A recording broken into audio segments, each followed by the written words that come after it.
नमस्कार, आदाब, सत श्री अकाल। मैं हूं कपिल काटपाल। आज आपके सामने एक बार फिर से मैं लेकर आया हूं स्नेहिल को। और हाल ही में इन्होंने एक और एग्जाम क्रैक किया, that is the IBPS PO. After cracking the SBI clerk, SBI PO, and अब इन्होंने क्रैक किया है आईबीपीएस पीओ एग्जाम। और आप सभी जानते हैं, मैंने इनका स्कोर कार्ड भी आपके साथ शेयर किया था। और he have got 133.25 marks. Okay, right Snehil, इतने मार्क्स Yes, आपके sir. आए हैं। एक बार Exactly. अपने खुद से बता दो कि इतने मार्क्स तुम्हारे आए हैं, ताकि स्टूडेंट्स को बिलीव हो सके मेंस एग्जाम में इनके आईबीपीएस पीओ में आए हैं। Yes, sir. IPS PO mains से मेरे 133.25 marks sir. Okay, subject wise कितने कितने आए हैं?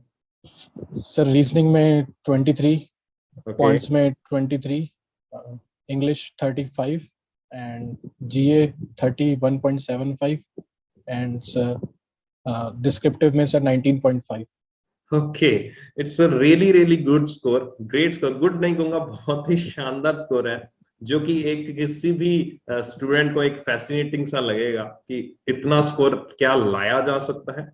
तो ये जो वीडियो मकसद आज इनसे इंटरेक्ट करने का मकसद यही है कि आखिरकार कैसे पिछले एक साल में इन्होंने तीनों एग्जाम क्रैक किए, और आखिरकार इन्होंने जो अभी रिसेंट एग्जाम क्रैक किया है, दैट इज आईबीपीएस पीओ, उसमें इतने अच्छे मार्क्स, कट ऑफ से इतने ऊपर मार्क्स आखिरकार लाने के पीछे क्या क्या इनकी प्रैक्टिस रही, कैसे इनकी जर्नी रही, उसको हम यहाँ पर उनसे जानेंगे। ये वीडियो जरूर थोड़ी सी लंबी रहेगी, बट इस वीडियो में अगर आप एक एक लाइन को अच्छे सुनते हैं, अच्छे समझते हैं, और जो भी मैं क्वेश्चन पूछूंगा वो ऐसे क्वेश्चंस इनसे होने वाले हैं जो आपके ही मन की बातें होंगी। आपके अंदर जो आप मन में सोचते हो ना, कि एक एवरेज स्टूडेंट, एक बिगिनर को, एक एवरेज स्टूडेंट को, या फिर वो स्टूडेंट जो 1 या 2 नंबर या आधे नंबर से रह रहा है, चाहे वो इंटरव्यू स्टेज में ही रह रहा है, तो वो ऐसा क्या करे कि उसको एक अपनी सफलता मिल सके। ओके स्नेहिल, सो यहाँ पर स्नेहिल, सबसे पहले तो तुम अपना बैकग्राउंड बता दो, किस बैकग्राउंड से बिलोंग करते हो और कब स्टार्ट की थी प्रिपरेशन? सर मैंने बीटेक करी हुई है सर इलेक्ट्रिकल इंजीनियरिंग में। मैंने प्रिपरेशन स्टार्ट कर दी सर नवंबर 2019। नवंबर 2019 के बाद, उसके बाद तो आई थिंक कोविड का चल रहा था, तो उसके बाद यस कौन सा सर। एग्जाम दिया सबसे पहले? सबसे पहला एग्जाम सर मेरा आरबीआई असिस्टेंट का था सर। ठीक है, आरबी असिस्टेंट, देन दी एसबीआई क्लर्क दिया होगा आपने। SBI clerk, yes sir. तो और and SBI IPS clerk PO. आपने क्लियर किया। अब यहाँ यस पर सर। बहुत ही जल्दी क्लियर कर लिया। स्टूडेंट्स तो कई 4-5 साल 6 साल से लगे हुए हैं। एक्चुअली सर इस बार थोड़ा सा एडवांटेज मेरे को ये मिला कि सर कोविड के कारण जो मेंस एग्जाम था वो थोड़ा पोस्टपोन हो गया, तो मेरे को मेंस की तैयारी करने का चांस मिल गया सर बीच। ठीक है, तो एक चीज सोचो कि अगर मेंस की तैयारी का चांस मिल गया, अगर मेंस की तैयारी का चांस ना मिलता तो क्या होता है? तो शायद सर हाँ एसबीआई क्लर्क इस बार मेरा सर रह जाता। अच्छा, एसबीआई क्लर्क रह जाता है। ठीक है, तो यस बाकी सर। तो आई थिंक टाइम से मिल गए, बाकी तो एग्जाम इतना कुछ ज्यादा डिले से नहीं हुए थे। लाइक हाँ सर एसबीआई बाकी पीओ, आईपीएस। एसबीआई पीओ तो बिल्कुल मूवमेंट पे ही आया था। यस सर, बाकी एग्जाम्स के लिए प्रिपरेशन पहले से थी सर पीओ पहले की। से। ओके, सो यहाँ पर जो प्रिपरेशन की थी, जब तुमने स्टार्ट किया था, तो क्या सोच के स्टार्ट किया था कि मेरा एक टारगेट कितने टाइम में मुझे ये चीज अचीव करनी है, और क्या एक मन में किस तरह से एक माइंड में रखा था, अपने माइंडसेट को क्या रखा था? एक्चुअली सर मैं स्टार्टिंग से बहुत ज़्यादा इम्पेशेंट हूँ चीज़ों को लेके कि मुझे हमेशा चीज़ें जल्दी चाहिए होती है। और सर मैं बहुत ज़्यादा मतलब ट्राई करता हूँ कि चीज़ों को जल्दी फास्ट लर्न कर सकूँ और उनको एग्जीक्यूट कर सकूँ। तो स्टार्टिंग से ही सर मैंने ट्राई करा कि मैं फर्स्ट अटेम्प्ट में ही चीज़ों को निकालूं। तो उसके लिए सर माइंडसेट बहुत ज़्यादा पॉजिटिव रखना पड़ता है, क्योंकि सर एक्चुअली लोग बोलते हैं कि मोटिवेशन के लिए आप वीडियोस देखो एंड फॉलो करो किसी को, लेकिन जब आप इंटरनल मोटिवेशन अगर नहीं होगी तो सर एग्जाम क्रैक करना बहुत ज़्यादा डिफिकल्ट है। एंड सर उसके लिए मैंने जैसे CTWT एंड बाकी जो चीज़ें हैं, बहुत सारे इंटरव्यूज देखे मैंने टॉपर्स के, एंड उनकी बहुत सारी स्ट्रेटेजी, किसी को फॉलो करा किसी को सर छोड़ा, एंड मतलब उनके अकॉर्डिंग स्ट्रेटेजीज कुछ बनाई, एंड फिर इन द एंड मैंने एग्जाम क्रैक कर। Okay, तो सबसे पहले तुमने बहुत सारी वीडियोस देखी होंगी ऑब्वियस है, जैसे सभी स्टूडेंट्स देखते हैं। तो एट द एंड तुमने अपना कुछ डिजाइन किया कि तुम्हें जो यस चीज सर। सही लगती है। तो फर्स्ट थिंग, सुनो सबकी, करो अपने मन की। ठीक है, आप यस भी सर। कर सकते हो। सुनो सबकी, सुननी चाहिए, बात सुनने में कोई हर्ज नहीं है, बट अगर आपको उनका सही लगता है तो अपने अकॉर्डिंग उसको ढाल लो। राइट? Yes sir. तो कभी इस प्रिपरेशन के दौरान कभी ऐसा फेज आया जब तुमने डाउनफॉल एक महसूस किया और नहीं अब मुझसे नहीं होगा? एक्चुअली सर, जब प्री का एग्जाम हुआ मेरा एसबीआई क्लर्क में, तो मैं इतना ज़्यादा श्योर नहीं था सिलेक्शन को लेके, क्योंकि मेरा फर्स्ट एग्जाम मैं दे रहा था एसबीआई क्लर्क में। एंड सडनली फिर कोरोना आ गया। एंड देन सर, पढ़ाई वाज ऑन मतलब बैक साइड हो गई थोड़ी सी, क्योंकि सर बहुत सारी चीज़ें आ रही थी कि एग्ज़ाम वापस होगा या नहीं होगा, कंडक्ट हो भी पाएगा कि नहीं होगा। थोड़ा डिप्रेसिव फेज था, क्योंकि सर उससे पहले मैं एक प्राइवेट जॉब भी कर रहा था, तो मैं उसको छोड़ के ही मैंने प्रिपरेशन करनी स्टार्ट करी थी।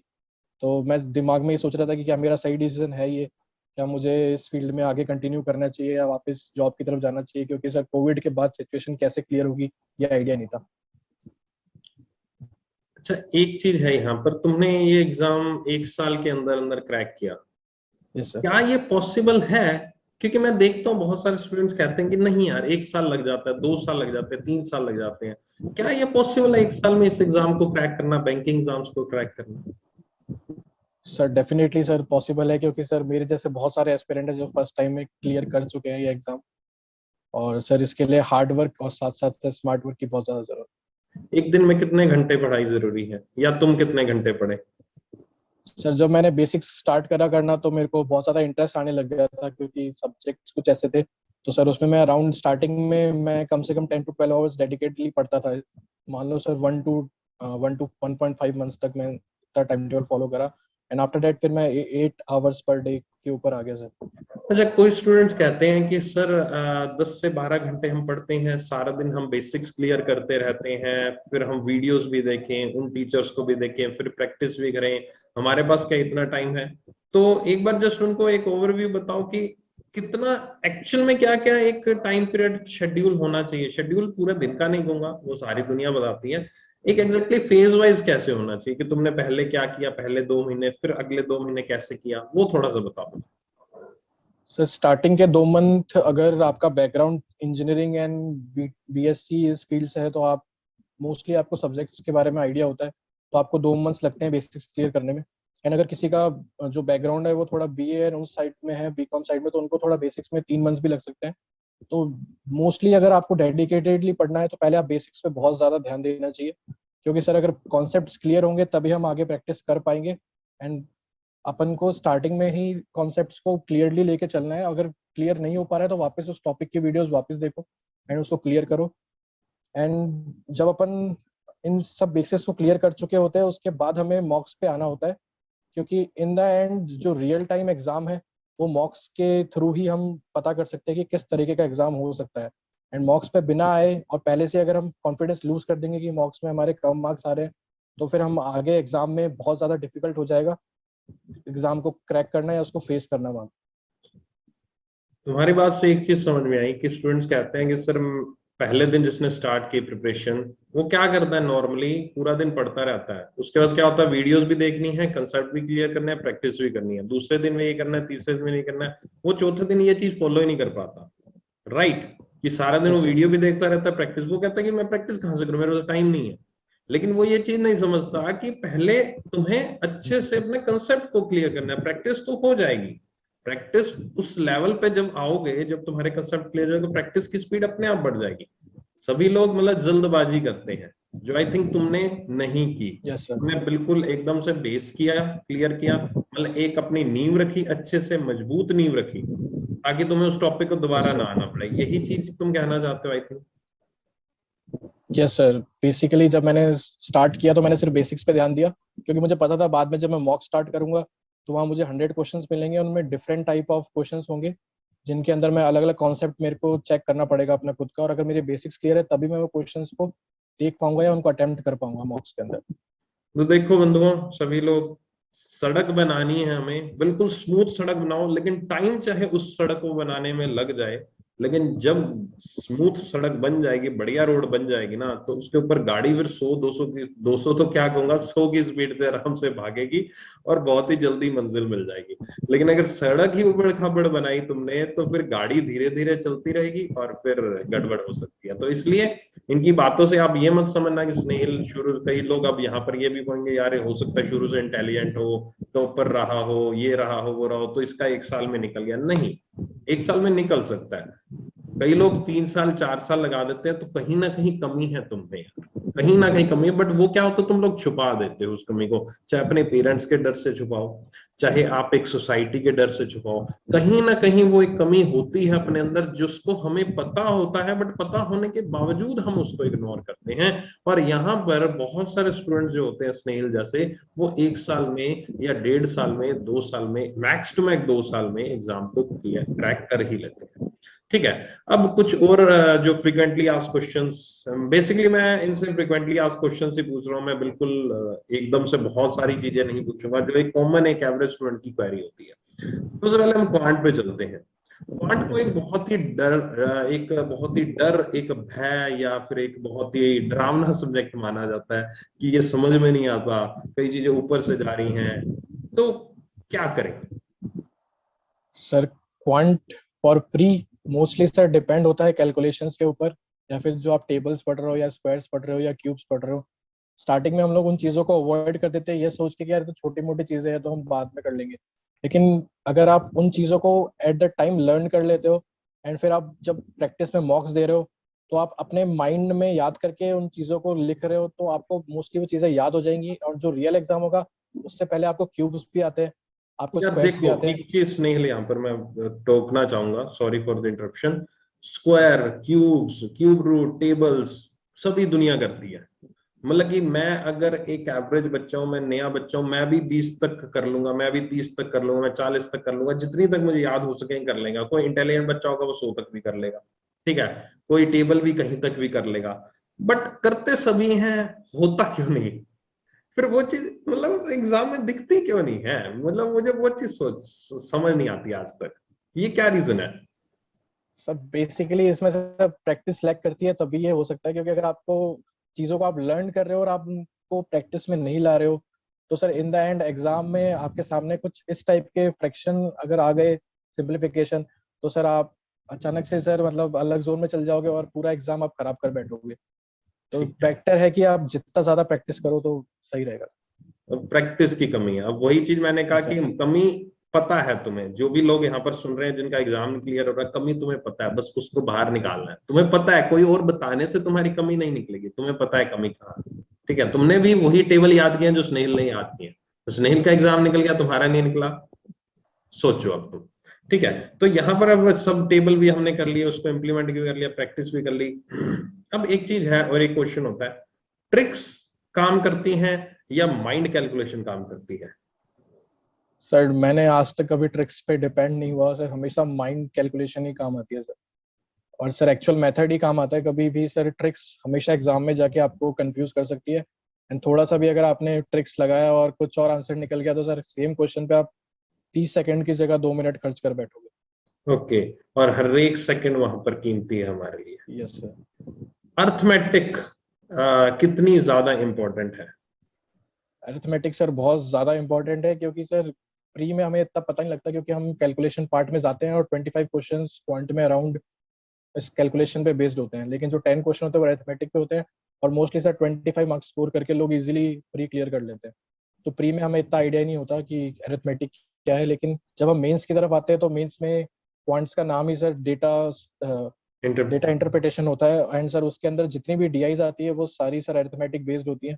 तो अरिथमेटिक स्टार्टिंग में लेके चलेंगे अपन तो इन द एंड हमें बहुत ज्यादा फायदा मिलने वाला है। अच्छा, एक चीज बताओ, मतलब किस लेवल तक हमें अपनी एक क्वांट की तैयारी को रखना चाहिए? काफी सुनने को मिला था इस बार जो एसबीआई पीओ का एग्जाम आया जी, कैट लेवल आ गया जी, ये मैट लेवल आ गया, वो लेवल आ गया, वो लेवल आ गया। तो क्या करें? मतलब एक नॉर्मल स्टूडेंट बेचारा डर गया यार, मेरे से बैंक एग्जाम की तैयारी नहीं हो रही थी, मैं कैट कहाँ से पढ़ूंगा? क्या करे बेचारा? सर बेसिकली जो डीआईज मेंस के अंदर आती है सर वो उनमें ज्यादा इतना टफ होता है, लेकिन उसमें सर 3-4 जो टॉपिक्स होते हैं वो अपने आप ही इंटरलिंक करके दिए हुए होते हैं। तो अगर आपके बेसिक कॉन्सेप्ट्स क्लियर है तो आप आराम से सर डीआईज को सॉल्व कर सकते हो। मतलब एटलीस्ट आप ट्राई कर सकते हो कि आप गुड अटेम्प्ट्स कर सको, क्योंकि sir in the and DI में अराउंड सर जो टॉपर भी होगा वो शायद 30 to 35 मार्क्स स्कोर कर पाता होगा। तो आप एवरेज मार्क्स स्कोर कर सकते हो उसके अंदर अगर आपके कॉन्सेप्ट्स बहुत अच्छे से क्लियर है। अच्छा, एक चीज है यहाँ पर, प्री की बात की तुमने, एक बोला था कि 25 नंबर इजीली स्कोर किए जा सकते हैं अगर एक कैलकुलेशन जिसकी अच्छी है। ठीक है। Yes sir. प्री में, ठीक है। अब sir. मैं एक नॉर्मल बंदा, मुझे एक टारगेट है बैंक एग्जाम क्लियर करना, मुझे एक चीज बताओ, क्वांट में कोई ऐसी चीज है कि मैं उतना कर लूं प्री क्लियर हो जाएगा, इतना कर लूं मेरा मेंस क्लियर हो जाएगा? बस मुझे क्लियर करना है, मैंने कट ऑफ क्लियर करनी है, मतलब जो सेक्शनल कट ऑफ है ना, मुझे एसबीए में तो होती नहीं है खैर, ठीक है, Yes, sir. आईबीपीएस में सेक्शनल होती है। मेरी क्वांट बहुत कमजोर है, मैं एक स्टूडेंट हूँ जिसकी क्वांट कमजोर है, उसको क्वांट नहीं आती है, उसकी रीजनिंग जीके या वो इंग्लिश में कवर कर लेगा मार्क्स, बट क्वांट कमजोर है। तो क्या कोई ऐसी टॉपिक तुम्हें लगता है कि मैं क्वांट में इतना कर लूं, ठीक है, और मेरा प्री क्लियर हो जाएगा, और मैथ्स मेंस में इतना कर लो, मेरा मेंस का सेक्शन क्लियर हो जाएगा? कुछ ऐसा है? सर रियलिटी ऐसा है, ऐसी कोई रियलिटी है? रियलिटी में ऐसा कुछ नहीं है, क्योंकि सर जैसे मेंस में है सर, वहाँ पे डीआई किसी भी चीज के ऊपर आ सकती है। इवन सर प्रीलिम्स में भी सर, लास्ट टाइम जो डीआई थी मेरी, वो मेंसुरेशन के ऊपर आ गई थी सर, आईपीएस पीओ के अंदर। और वो बहुत रेयर चांस होता है कि सर प्री के अंदर आपको मेंसुरेशन की डीआई दिखे। तो सर मेरी मेंसुरेशन क्लियर थी, तो मैंने सर वो अटेम्प्ट कर लिया, पर बाकी लोगों के लिए वो बहुत ज्यादा डिफिकल्ट हो गया था। तो सर इन द एंड हम सर डिटेक्ट नहीं कर सकते कि क्वेश्चन कौन से टॉपिक से आएगा। तो सर कोई मतलब भी टॉपिक छोड़ना। कोई भी टॉपिक छोड़ना नहीं चाहिए तुम्हें लगता है? Yes sir. मतलब हो ही नहीं रहा यार बंदे से, अब क्या करे बेचारा। सर तो कुछ टॉपिक्स है जो सर मैंने भी सर पॉइंट्स में छोड़े थे सर, वो हाँ, सर वही प्रोबेबिलिटी, वही तो पूछ रहा हूँ, क्या सच्चाई परम्यूटेशन यहाँ एंड पर? कॉम्बिनेशन, वो परमुटेशन। टॉपिक सर, वो टॉपिक मैंने भी छोड़े थे, क्योंकि सर कुछ चीजें हैं जो उनमें मेरे को भी समझ नहीं आई, और इन द एंड एग्जाम में मेरा टाइम वेस्ट होता था सर उस पर। ठीक तो है, अब जैसे भी सर वो क्वेश्चन दिखते थे, मैं उसको ट्रैप समझ के साइड में कर देता था। ठीक है। तो कहने का मतलब ये है कि कोई ना कोई टॉपिक हमारा जो लूज पॉइंट है उसको छोड़ देना ही समझदारी है, ठीक है। क्योंकि प्री में चलो कैलकुलेशन बेस्ड, आप कैलकुलेशन अपनी स्ट्रॉन्ग कर सकते हो, माइंड कैलकुलेशन स्ट्रॉन्ग कर सकते हो अपनी, बट मेंस में आपको चूज करना पड़ता है। अच्छा, मेंस में चूज कैसे करते थे यार? मतलब बहुत सारे क्वेश्चन होते हैं, स्टूडेंट्स कहते हैं कि ना मेंस एग्जाम में फटाफट फटाफट फटाफट क्वेश्चन देख लो, और उसमें से जो क्वेश्चन आपको सही लगे उसको चूज कर लो। यार मतलब टाइम वेस्ट नहीं होता था? पहले चूज किया, फिर उसमें से देखा, फिर बाई चांस जो क्वेश्चन मैंने करने की कोशिश की वो हुआ ही नहीं, गड़बड़ नहीं हो सकती थी ऐसी? ये रिस्क नहीं है नहीं थोड़ा? सर, ये अप्रोच सर मैंने कभी अप्लाई नहीं करी कि सर मैं क्वेश्चंस देखूं और फिर अच्छा, उनको सिलेक्ट करूं, क्योंकि सर उसमें टाइम वेस्ट होता है, सर ज्यादा कुछ नहीं हो सकता। क्योंकि ठीक सर 45 मिनट्स ही मिलते हैं सर हमें डीआई में, ठीक और है। सर 35 क्वेश्चंस होते हैं सर करने के लिए। तो हम्म। सर स्टार्टिंग से ही मैं मतलब क्वेश्चन को सॉल्व करता था, अगर मुझे लग रहा है कि ये इस टॉपिक से है, और अगर 2 मिनट के अंदर वो क्वेश्चन मेरे को समझ में आ रहा है कि मुझे लग रहा है कि मैं आगे कर पाऊंगा, तो मैं फिर उसको कंटिन्यू करता था। और मुझे लग रहा है कि अब मेरे से ये क्वेश्चन नहीं हो पाएगा, तो मैं 2 मिनट के बाद ही उसको स्किप करके नेक्स्ट क्वेश्चन की तरफ बढ़ जाता था। ठीक है, मतलब देखते सारे क्वेश्चंस थे, गो थ्रू यस सर। सभी के हुए थे तुम क्वेश्चंस, ठीक है। और प्री एग्जाम में मतलब एक एक्यूरेसी कैसी रहती थी तुम्हारी? मतलब जितने क्वेश्चन तुम, मतलब ओवरऑल पूछ रहा हूँ, तुम जितने भी एग्जाम दिए हैं तुमने, कितनी एक्यूरेसी रहती थी? जितने करके आते थे एक्यूरेट होते थे सभी? हाँ सर, अराउंड 95% सर एक्यूरेसी, कुछ क्योंकि सर इंग्लिश में कुछ एक्यूरेसी में प्रॉब्लम रहती है। नहीं, क्वांट की बात करें अभी अपने, क्वांट में हाँ सर, क्वांट में सर मैक्सिमम करेक्ट होते हैं सर, करेक्ट होता है, अराउंड और मेंस, 100%। और मेंस में कैसा था, क्या रहता था? मेंस में भी सर मैं ज्यादातर कोशिश करता था कि मैं 2 मार्क्स वाले अटेम्प्ट करूं, क्योंकि कम टाइम में ज्यादा मार्क्स मिल सकते थे उसके अंदर। उसमें भी अच्छा, सर एक्यूरेसी नॉर्मल रहती थी, क्योंकि मैं 12 नहीं, एक 13 तुमने अभी अराउंड। बोला 2 मार्क्स वाले, पता वहां लिखा होता है 2 marks 1 marks? Sir IBPS PO में लिखा हुआ रहता है सर, अच्छा, एसबीआई नहीं, में नहीं लिखा ठीक होता। है, तो फिर एसबीआई में कैसे पता लगेगा 2 मार्क्स वाला कौन सा, 1 मार्क्स वाला कौन सा? नहीं सर, एसबीआई में सर सारे क्वेश्चन 1.67 मार्क्स अच्छा, के वो होते सारे हैं। होते हैं, मुझे खैर चलो यस सर। ठीक है, वो तुम्हें ज्यादा मालूम है क्योंकि तुम लोग यस सर। रूटीन में रहते हो, being a current affairs teacher मुझे ये चीज आइडिया नहीं सर मुझे भी आइडिया नहीं था, जब मैंने मेंस दिया तब क्लियर हुआ सर। है। ठीक है, हाँ, तुम्हारे जैसे कई लोग हैं, फिर आइडिया लग जाता है। अच्छा, फिर 2 नंबर वाले तुम फोकस करते हो तो 2 नंबर वाले क्वेश्चंस में, यस सर। और ठीक अगर है। टॉपिक अगर तो मेरी दो चॉइस का नंबर लग वाला रहा है सर, क्वेश्चन फिर हार्ड नहीं होता था? टिपिकल ज्यादा नहीं होता था? मतलब रिस्की ज्यादा नहीं है? रिस्की ज्यादा है, लेकिन सर डिपेंड करता है, अगर टॉपिक आपके बहुत ज्यादा मतलब आप इजीली उसको कर सकते हो, तो फिर आपके लिए भी इजी हो जाता है सर 2 मार्क्स वाला। ठीक है, मतलब कि 2 नंबर लगा दिया, 2 नंबर वाला उठा लिया और रिस्क ले लिया, हो सकता है लग जाए तो हो सकता है ना लगे, ये नहीं भी है। सर, रिस्क नहीं लेता था सर मैं कभी भी, सर मेंस में तो आज तक कभी रिस्क नहीं लिया सर। ठीक है। और एक बहुत सारे स्टूडेंट्स पूछते हैं सर स्पीड नहीं आ रही, तो मतलब हर एक वीडियो के नीचे सर स्पीड नहीं आ रही, स्पीड नहीं आ रही। अब तुमने कहा कि यार प्रैक्टिस करो, मैंने स्पीड भी नहीं आ रही, मैंने टेबल्स भी याद कर लिए, प्रैक्टिस भी कर ली, वही चीज खैर दोबारा से तुमसे पूछ रहा हूँ, पहले भी हमने बात की है इस पे। तो जो माइंड कैलकुलेशन तुम करते थे या प्रैक्टिस करते थे, क्या वो तुम सिर्फ कॉपी पेन पे करते थे प्रैक्टिस? मतलब क्या वे रहता था तुम्हारा, ही क्या अप्रोच रहती थी प्रैक्टिस करने की? किस तरह से, मतलब सारा दिन किस तरह से प्रैक्टिस करते थे? मतलब सिर्फ क्वेश्चन सोल्व करते थे या कुछ और भी प्रैक्टिकल चीजें करते रहते थे? सर मैं ज्यादातर सर मॉक्स पे ही फोकस करता था सर, मतलब ठीक है। मोस्टली, क्योंकि अगर आप 1 आवर का मॉक दे रहे हो 60 मिनट रियल टाइम में, तो अराउंड आप 100 क्वेश्चंस को देख रहे हो और सारे अलग अलग टॉपिक्स है। तो हर दिन आपके हर टॉपिक पे कुछ ना कुछ आप रिवाइज कर रहे हो, तो आपको पता होता था कि आपके मतलब बेसिक्स क्लियर है या नहीं है। कुछ टॉपिक ऐसे होते थे जो आपको लगता था कि हाँ सडनली मेरे दिमाग से चीज़ें जा रही है, तो आपने अगर कहीं उसको नोट कर रखा है उस फॉर्मूले को, तो वापस रिवाइज करके उनको वापस देख सकते थे। और सर पूरे डे में मैं सर ज़्यादातर कोशिश करता था कि 2 मॉक एटलीस्ट स्टार्टिंग में प्री में देता था सर मैं, ताकि सर अराउंड दिन में 200 क्वेश्चन होते थे। एंड हर जगह से सर मैं मतलब ट्राई करता था कि उनको एनालिसिस भी सेम डे कर। ठीक है, चलो उस पे मॉक पे मैं एक बार दोबारा से डिस्कस करूंगा अच्छे से, ठीक है, एट द लास्ट। अब आई थिंक क्वांट से रिलेटेड बहुत कॉमन क्वेरीज तुम्हारे माइंड में कुछ और आ रहा है जो तुम्हें बताना हो क्वांट से रिलेटेड, नहीं तो फिर हम अगले सब्जेक्ट पे चलते हैं। कुछ और तुम्हारे माइंड में आ रहा है कुछ क्वांट से रिलेटेड, कुछ ऐसी यूनिक सी चीज बताना। एक्चुअली सर लोग ज़्यादातर सर लाइव क्लासेस या यूट्यूब पे क्लासेस पे रह जाते हैं। एंड सर जो कंटेंट है सर आजकल ज़्यादातर प्री के कंटेंट ज़्यादा चल रहे हैं, क्योंकि उनमें व्यूज़ ज़्यादा आते हैं, तो लोग ज़्यादातर प्री के कंटेंट को ही शो करते हैं। और इसलिए सर लोग प्री में ज़्यादा फोकस करते हैं और सर मेंस को छोड़ देते हैं। But in the end mains ज़्यादा इंपॉर्टेंट है, तो अगर आप मेंस की प्रैक्टिस ज़्यादा करोगे तो आपके प्री के कॉन्सेप्ट वैसे भी क्लियर होने वाले हैं। और दूसरी चीज़, अगर आप मेंस पे ज़्यादा फोकस करते हो तो आपकी स्पीड प्री के अंदर भी इंक्रीज होगी, क्योंकि यहाँ पे आप हार्ड क्वेश्चन कर रहे हो और वहां पे जो आप क्वेश्चन वापस करोगे तो थोड़े इजी लगेंगे।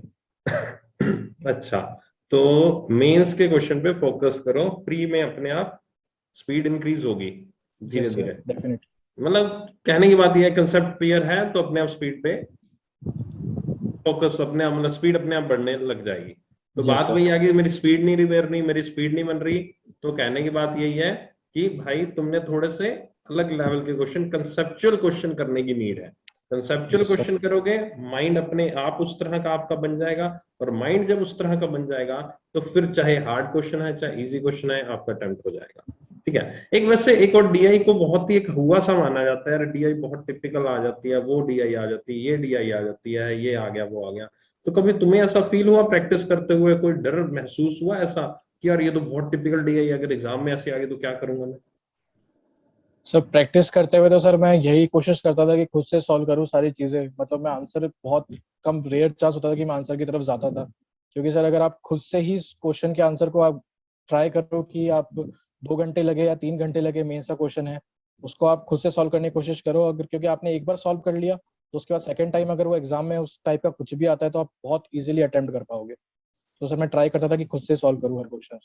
ठीक है, खुद से सॉल्व करते थे। और ये आई थिंक तुमने स्टार्टिंग फेज की बताई कि जब तुमने टाइम दिया, हम बात वही हो रही है कि जल्दबाजी मत करो चीजों की, टाइम दो हर एक चीज को एस्टेब्लिश करने में, अपने बेस को बनाने में, उसके बाद अपने आप डबल स्पीड पे भागोगे। राइट, ऐसा ही है। Yes sir, right. डेफिनेटली। चलो अब नेक्स्ट टॉपिक पे चलते हैं। आई थिंक मैंने काफी फ्रीक्वेंट क्वेरीज जो माइंड में चलती हैं वो क्लियर की हैं। अब नेक्स्ट टॉपिक पे रीजनिंग पे चलते हैं। ठीक है, समझो इससे पहले करंट अफेयर्स की बात कर लेता हूँ, ठीक है, जनरल अवेयरनेस की बात करता हूँ। तो ऑलरेडी स्नेहिल ने जनरल अवेयरनेस की वीडियो हमने ऑलरेडी शेयर की थी स्नेहिल की, और वो चैनल पे अवेलेबल है। आप उस को मैंने डिस्क्रिप्शन में लिंक मैंने डाल दूंगा, ठीक है, कमेंट्स में भी डाल दूंगा, आप उस पर जाके एक बार देख लीजिएगा करंट अफेयर्स में इन्होंने कैसे किया था। और इन्होंने 35 कितने हैं, 31.75, यस सर, 31.75 31.75। इन्होंने करंट अफेयर्स में स्कोर किया है। तो you can go and watch that video. हम इस वीडियो में करंट अफेयर्स जनरल अवेयरनेस की बात नहीं करेंगे, ऑलरेडी बहुत ही वाइड वे में हमने उनसे बात की थी, जरूर देखना। चलो अब बात करते हैं हम रीजनिंग सेक्शन पे। रीजनिंग सेक्शन, सर क्या मेरा पहला क्वेश्चन, सर क्या मैं मिसलेनियस क्वेश्चन छोड़ सकता हूं? मैं अकेला पजल को करके मैं प्री मेंस में क्लियर कर सकता हूं, क्या ये सही है? नहीं सर, बिल्कुल भी सही नहीं है, क्योंकि सर जब हम प्री में हम शायद कर भी सकते हैं, क्योंकि सर कई बार होता है पजल ज़्यादा आ जाती है। लेकिन जब हम मेंस की तरफ जाते हैं तो जैसे हमने कोई पजल पिक करी और वो पजल अगर हार्ड निकल गई तो आपके पास कोई और ऑप्शन नहीं बचेगा, क्योंकि आपने मिसलेनियस पार्ट छोड़ रखा है। तो आप मिसलेनियस पार्ट को भी अटेम्प्ट नहीं कर पाओगे और पजल भी आपसे सॉल्व नहीं हुई, तो फिर आपकी रीजनिंग बहुत ज़्यादा आपको मतलब डाउनफॉल पे ला सकती पजल बहुत ही अलग अलग तरीके की आ जाती है, वैसे ही डीआई जैसे है, ठीक है, वैसे ही है। Yes sir. पजल आ जाती है। वही चीज वही घबराहट हो जाती है कि यार ये क्या हो गया वो क्या हो गया। तो जब प्रैक्टिस की थी तो कैसे शुरू, मतलब एक जो मेंस लेवल की पजल मैं कहूंगा, एक बहुत खतरनाक वाली पजल जो एक लेवल वाली पजल है, उसको बनाने में कितना टाइम लगा था पहले दिन? पहले दिन सर हो सकता था सर शायद 1 घंटा 1.5 घंटा उससे ज्यादा भी लगा होगा सर। लगे रहे थे, मतलब छोड़ा नहीं था उस पजल को कि नहीं यार सर, सर यार कभी छोड़ो मतलब यार ये तो मुझसे नहीं होगी? नहीं सर, कभी क्वेश्चंस को छोड़ा नहीं, क्योंकि पता था सर कि मेंस में भी ऐसी ही हालत होने वाली है, तो बेटर है उसको पहले से आप करके चलो। अच्छा, एक चीज तुमने बोली कि कभी क्वेश्चन उसको छोड़ा नहीं, मतलब कि सर कोई भी क्वेश्चन किसी भी तरह का कितना भी टिपिकल क्वेश्चन आ जाए, मतलब कि एक जिद थी उसको करके रहना।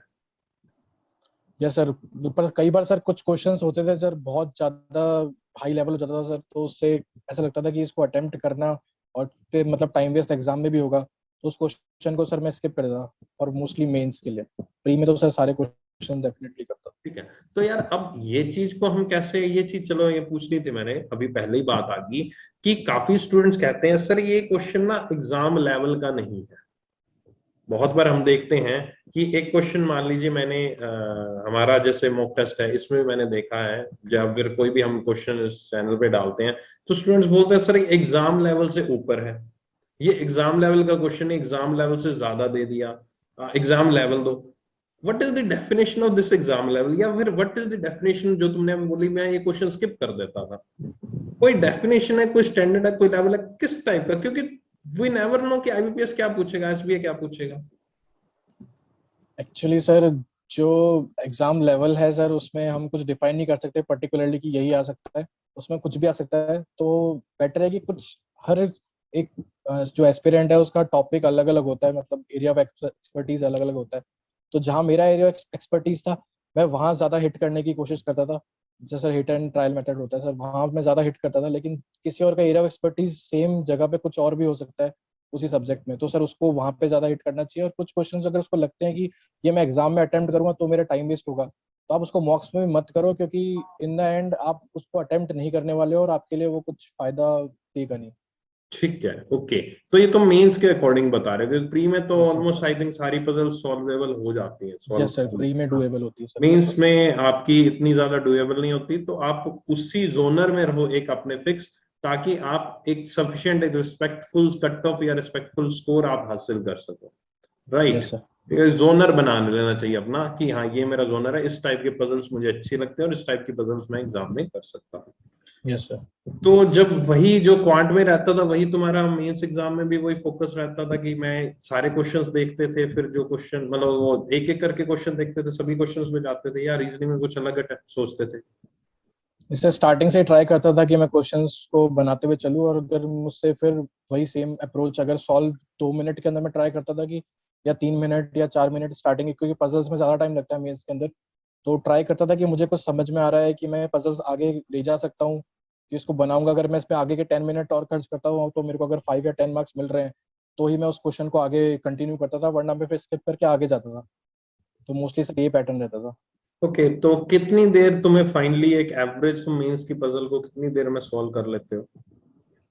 Average puzzle sir around 10 minutes, 10 minute लग जाते टेन हैं? टू 12 मिनट्स ठीक है, 10 मिनट 12 मिनट एक सेट स्टैंडर्ड टाइम है, इतने में आप सोल्व कर लेते हो। ठीक यस। है, कुछ पजल्स को भी कोई ट्रिक्स है सोल्व करने की, कुछ कैलकुलेशन है? मैंने कई बार सुना है स्टूडेंट से क्या बोलते हैं वो क्या बोलते हैं, पॉसिबिलिटीज बोलते हैं ना, सिंगल पॉसिबिलिटी, दो पॉसिबिलिटी, तीन पॉसिबिलिटी, ये क्या खेला है एक दो तीन वाला? सर ये पॉसिबिलिटी में सर मैं हमेशा से सर ट्राई करता था कि सारी पॉसिबिलिटी एक साथ लेके चलूं, क्योंकि सर अगर आप पहले एक पॉसिबिलिटी बनाओ फिर दूसरी पॉसिबिलिटी बनाओ तो बहुत ज़्यादा टाइम खर्च हो सकता है कि आपका फिफ्थ या सिक्स पॉसिबिलिटी में जाके बने, तो तब तक आप बहुत ज़्यादा टाइम वेस्ट कर दोगे। इसलिए सर बस मैं यार छठी बहुत। पॉसिबिलिटी में तो मेरे ख्याल से 15 मिनट निकल जाते होंगे, 15-20 मिनट निकल जाते होंगे यार, इतना टाइम देना जरूरी है उसको? ये सर मीन्स, मतलब एग्जाम में वही सर मीन्स, हाँ सर उतना टाइम देना जरूरी नहीं है, लेकिन सर अगर आप ऑलरेडी 7 to 8 मिनट्स एक पजल पे लगा चुके हो तो फिर सर आपके अंदर जिद हो जाती है कि आप उसको सॉल्व करोगे। तो नहीं, वहां पर जिद जिद जरूरी है, वहां पर एग्जाम जरूरी है? मतलब ऐसा हाँ कुछ सर वहाँ सिचुएशन, पे अच्छा ऐसी कोई सिचुएशन तुम्हारे साथ हुई कभी कि कई बार तुम जा मतलब अटक गए और तुमने जिद पकड़ ली, नहीं मैं तो इसको सॉल्व करके रहूंगा, मैं रियल एग्जाम की बात कर रहा हूँ, ऐसा कुछ हुआ तुम्हारे साथ कभी एग्जाम में? ऐसा सर मेरा आरबीआई असिस्टेंट में हुआ था सर, मैंने मतलब मैथ्स में इन द एंड मतलब खुद खुद से अटेम्प्ट खराब कर लिए। जिस कारण से सर कट ऑफ क्लियर नहीं हो पाई आरबीएस में। आरबीएस और वो मेरा सर मेंस में, नो सर प्री में सर मेरा अच्छा फर्स्ट प्री में, एग्जाम था अच्छा सर। प्री में तुम्हारी ये यस सर, जिद हुई थी, अच्छा प्री नहीं क्लियर हुआ था तब, ठीक प्री है। में सर मैं अरिथमेटिक पे सर एक क्वेश्चन पे अटक गया सर। अच्छा वो जिद पकड़ ली कि भाई साहब मैं तो सॉल्व करके छोड़ूंगा, लेकिन हुआ नहीं। Yes sir. और बाकी एग्जाम भी गया। ठीक है, जब पजल की बात करें तो यस सर। पॉसिबिलिटीज की बताओ बताओ, कंटिन्यू करो। तो सर मोस्टली सर अगर आप मेंस की तरफ आते हो तो उसमें सर पॉसिबिलिटी बहुत सारी बन सकती है, तो आपको सारी पॉसिबिलिटी एक साथ लेके चलनी होती है। अगर आप सारी पॉसिबिलिटी एक साथ लेके नहीं चलते तो आप इन द एंड बहुत ज्यादा टाइम वेस्ट कर दोगे अपना, तो दैट्स वाई सर सारी पॉसिबिलिटी एक साथ लेके चलना ज्यादा फिजिबल होता है। ठीक है, तो एग्जाम में वैसे नॉर्मल मीन्स में किस टाइप के क्वेश्चन आते हैं, कितनी पॉसिबिलिटी वाले क्वेश्चंस आते हैं, अब जो मोस्टली क्वेश्चंस आते हैं, कुछ ऐसा सेट पैटर्न देखा है तुमने, कभी ऑब्जर्व किया है, या कुछ भी आ सकता है? सर कुछ भी आ सकता है सर, सेट पैटर्न तो नहीं है, कई बार हो सकता है सर कुछ पजल्स इजी भी आ जाती है, वो किस्मत पे डिपेंड करता है कि आप उस क्वेश्चन तक पहुंच गए हो एंड वो पजल इजी है तो हो सकता है सर वो 2 या 3 पॉसिबिलिटी में सॉल्व हो जाए। और कुछ पजल्स अगर सर हार्ड है तो वो हो सकता है सर 4 to 5 पे पॉसिबिलिटी तक भी जा सकती है, 6 भी जा सकती है। ठीक है, तो क्वेश्चन को मतलब तुम्हारी क्वांट का भी रीजनिंग का दोनों का मुझे एक चीज समझ में आती है, मतलब क्वेश्चन को चूज नहीं करना चाहिए क्या, मतलब क्या कहते हो तुम, क्वेश्चन को चूज नहीं करना चाहिए, क्वेश्चन को फ्लो में अटेम्प्ट करते रहो, जो हो जाए सो हो जाए, ऐसा यस कुछ? सर, बेसिकली आप एक चीज को अगर आप स्टिक करके बैठ जाओगे कि मुझे ये वाला पार्ट ही करना है, तो हो सकता है कि सर सेम एग्जाम में उसी टॉपिक का जो क्वेश्चन है वो बहुत ज्यादा हार्ड आ गया हो, तो आप उसको अटेम्प्ट करने बैठ जाओ अपनी जिद पे। और हो सकता है कि सर दूसरा टॉपिक है जो आपने ओवरव्यू से भी पढ़ा है लेकिन आप उस पजल को सॉल्व कर पा रहे हो, डुएबल है वो, तो बेसिकली है कि आप वहां पे मार्क्स स्कोर कर लो, क्योंकि in the end sir mains में एक एक या दो दो या तीन तीन मार्क्स भी बहुत ज्यादा इंपॉर्टेंट हो जाते हैं इन द एंड। ठीक है, तो अब तुमने तुम्हारे जैसे मार्क्स आए, अब तुम्हारे मार्क्स के अकॉर्डिंग या नॉर्मल जो स्टूडेंट्स के मार्क्स आते हैं मेंस में, उसके अकॉर्डिंग ये तो कंफर्म है कि हम क्वांट और रीजनिंग में बहुत ज्यादा अटेम्प्ट नहीं कर सकते, यस सर, मेंस के मतलब अंदर हम नहीं कर पूरा सकते। एग्जाम, मतलब वो पूरा तो मतलब ही नहीं, मतलब आई डोंट थिंक आधे क्वेश्चंस भी आप अटेम्प्ट कर नहीं कर सकते, ऐसा कुछ है कि आधे क्वेश्चन में ये हाँ, अटेम्प्ट नहीं होते? नहीं हो सकते सर। ठीक है, सो आधे क्वेश्चंस अटेम्प्ट नहीं हो सकते, तो मतलब जितने भी अटेम्प्ट करो वो एकदम सही करो। यस सर, एक्चुअली यही मेन मोटिव होना चाहिए, अगर आप मॉक्स दे रहे हो तो ये ट्राई करो कि आप जितना टाइम भी अपने, आप 60 मिनट्स के अंदर जितना टाइम भी खर्च कर रहे हो तो मैक्सिमम टाइम जो आप खर्च कर रहे हो वो सारा करेक्ट आंसर के ऊपर होना चाहिए। उसके अंदर आप टाइम किसी रॉन्ग क्वेश्चन पे खर्च करोगे तो सर वो आप फिजिबल नहीं है आपके लिए। तो वहीं मॉक्स के थ्रू आपको पता लग जाता है कि मैंने क्या करना है क्या नहीं करना, एग्जाम में मुझे किस तरह यस से सर। एक अटेम्प्ट करना है। यस अच्छा, मिसलेनियस टॉपिक्स तुम्हारे फेवरेट थे या पजल्स फेवरेट थे? सर, मेरी पजल फेवरेट थी। पजल फेवरेट, जैसे नॉर्मल स्टूडेंट्स की सभी की होती है, पजल्स यस फेवरेट सर। होती है। ठीक है, तो पजल्स में स्पेसिफिक कुछ ऐसा ट्रिक थी तुम्हारे पास, कुछ ऐसा कहीं, जैसे कई बार सॉल्व करते हैं ना पजल, तो एक ना इंट्यूशन होता है माइंड में कि यस सर। यही पॉसिबिलिटी निकलेगी, तो तुम्हारे साथ क्या होता था कि वो मतलब जो तुम्हारे माइंड में होता है ये निकल गई तो निकल जाती थी, या गड़बड़ हो जाती थी? समझ रहे हो सर मेरा मैं हर क्वेश्चन मैं क्या पूछ रहा हूँ? यस सर, मैं ट्राई करता था सर हर पजल को उसके मेरिट पे ही जज करूँ सर, क्योंकि खुद से पहले से कुछ ओपिनियन बनाओगे तो sir in the and puzzle कुछ भी हो सकता है सर। तो हम्म। बेटर था कि सर जितनी पॉसिबिलिटी सब साथ में लेके चलो और इन द एंड जो सही है वो सॉल्व। ठीक है, तो मतलब कुछ ऐसा इंट्यूशन कभी नहीं हुआ कि यार ये ठीक है, मतलब वो तुक्का लगा नहीं कभी? नहीं सर, वो उस टाइप पे सर मैंने कभी फोकस ही नहीं करा सर। फोकस ही नहीं गया, ठीक है। नहीं, कई स्टूडेंट्स ऐसे होते हैं, माइंड में क्या रखते हैं कि यही है बस, यही है बस, वो अपनी किस्मत पे रखते हैं कि ये पॉसिबिलिटी सही है, इसी को कंटिन्यू करो और बस हो जाएगा, क्वेश्चन हो गया तो बात खत्म, ओके। बट नहीं हुआ तो फिर गड़बड़ हो जाती है। यस ठीक सर। है, और मेंस में भी तुम्हारे अटेम्प्ट जितने थे उतने ही तुम्हारे मार्क्स उसके तकरीबन ही आए हैं, या कुछ काफी एक्यूरेसी में तुम्हारा ऊपर नीचे हुआ था, फ्लक्चुएशन हुई थी? सर मेंस में मेरे अटेम्प्ट अराउंड 105 थे सर। नहीं, मैं रीजनिंग में अपने रीजनिंग की बात कर रहा हूँ। रीजनिंग में सर मैंने अटेम्प्ट किए थे सर आईपीएस पीओ में 12 अराउंड। ठीक है, और मार्क्स कितने हैं तुम्हारे? 23 सर, 23, मैंने टू अच्छा, मार्क्स तो वाले ज्यादा अटेम्प्ट किए थे सर। 2 मार्क्स से, हाँ 2 नंबर वाला खेल है ना? Yes sir. ठीक है, ये ठीक खेला तुमने, 2 नंबर वाला लिया और वो सही कर दिया तुमने। यस ठीक है, सर। तो भाई भाई लोगों, बहनों मेरी, ठीक है, थोड़ा ध्यान रखना, कि रिस्क ले रहे हो लेकिन इतना ही लेना जितना डाइजेस्ट कर सको, ठीक है। Yes sir. ठीक है, और कुछ रीजनिंग में कुछ खास बात जो तुम बताना चाहो? सर रीजनिंग में सर बेसिकली आप पजल पे ज्यादा फोकस करो, क्योंकि स्टार्टिंग से अगर आप बेसिक्स करते हुए जाओगे and then medium level puzzle and then mains level puzzle के अंदर कोई भी पजल किसी भी टॉपिक से आ सकती है, तो बेसिकली ट्राई करो कि आप सारे टॉपिक्स को कवर करते हुए चलो एंड कोई भी पजल एग्जाम में आए तो आप उसको अटेम्प्ट कर सको। ठीक है, तो पजल की बात होगी, सिटिंग अरेंजमेंट वही हो गया आपका। तो ये कितना टाइम लगा आपको एक बहुत ही अच्छी एक पकड़ बनाने में? पजल में कितना टाइम, महीने लगे, 1 महीना लगा, 2 महीना लगा मेंस लेवल के पजल पे पकड़ बनाने के लिए? तुम्हें कब मेंस फील लेवल आने का लगी, तुम्हें फीलिंग कब आने लगी अंदर से कि भाई साहब अब मैं, yes I can do this in 10 minutes? वो चीज कब हुई थी? एक्चुअली सर कोविड के टाइम पे मैंने 2 मंथ पूरे सर मेंस के एग्जाम पे दे दिए थे, क्योंकि तब तक कोई एग्जाम निकलने वाला नहीं था। तो सर मैंने जो अपने 2 मंथ से फोकसली सर सिर्फ मेंस के ऊपर दिए। तो उस टाइम पे सर मैंने अराउंड 20 मॉक्स दिए होंगे सर मेंस के, 2 मंथ्स के अराउंड। तो सर उसके अंदर जो मैंने पजल्स करी उनमें ज़्यादातर मैंने ट्राई करा कि खुद से सॉल्व करूँ पहले एंड देन आंसर देख के उनको सॉल्व करूँ, क्योंकि बहुत ज़्यादा टाइम लग जाता था सर मॉक्स करने में भी। तो सर वो उसके 2 महीने के प्रिपरेशन के बाद मेरे को सर बहुत ज़्यादा स्ट्रांगली फील आने लगा कि प्री की तो मैं कोई भी पजल कर सकता हूँ और मेंस में सारे क्वेश्चन एटलीस्ट अटेम्प्ट कर सकता हूँ। ठीक है। अच्छा, अब यही चीज अभी मैं कह रहा हूँ कि अब पिछले साल तो स्नेहिल का जो कह रहा है कि कोविड था, वो एग्जाम नहीं था। तो अभी उतना कोविड, देखो मेरी बात सुनो सभी लोग, उतना कोविड का इफेक्ट नहीं है, लेकिन अभी कोई नोटिफिकेशन नहीं आया, तो यू हैव सफिशिएंट टाइम। ठीक है, मेरे अकॉर्डिंग आपके पास टाइम है, तो just prepare well. Okay, time दो, जल्दबाजी मत करो चीजों में, है ना।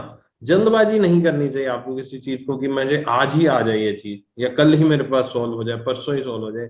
Everything take times. हर एक चीज को टाइम लगता है, चाहे वो करंट अफेयर्स हो।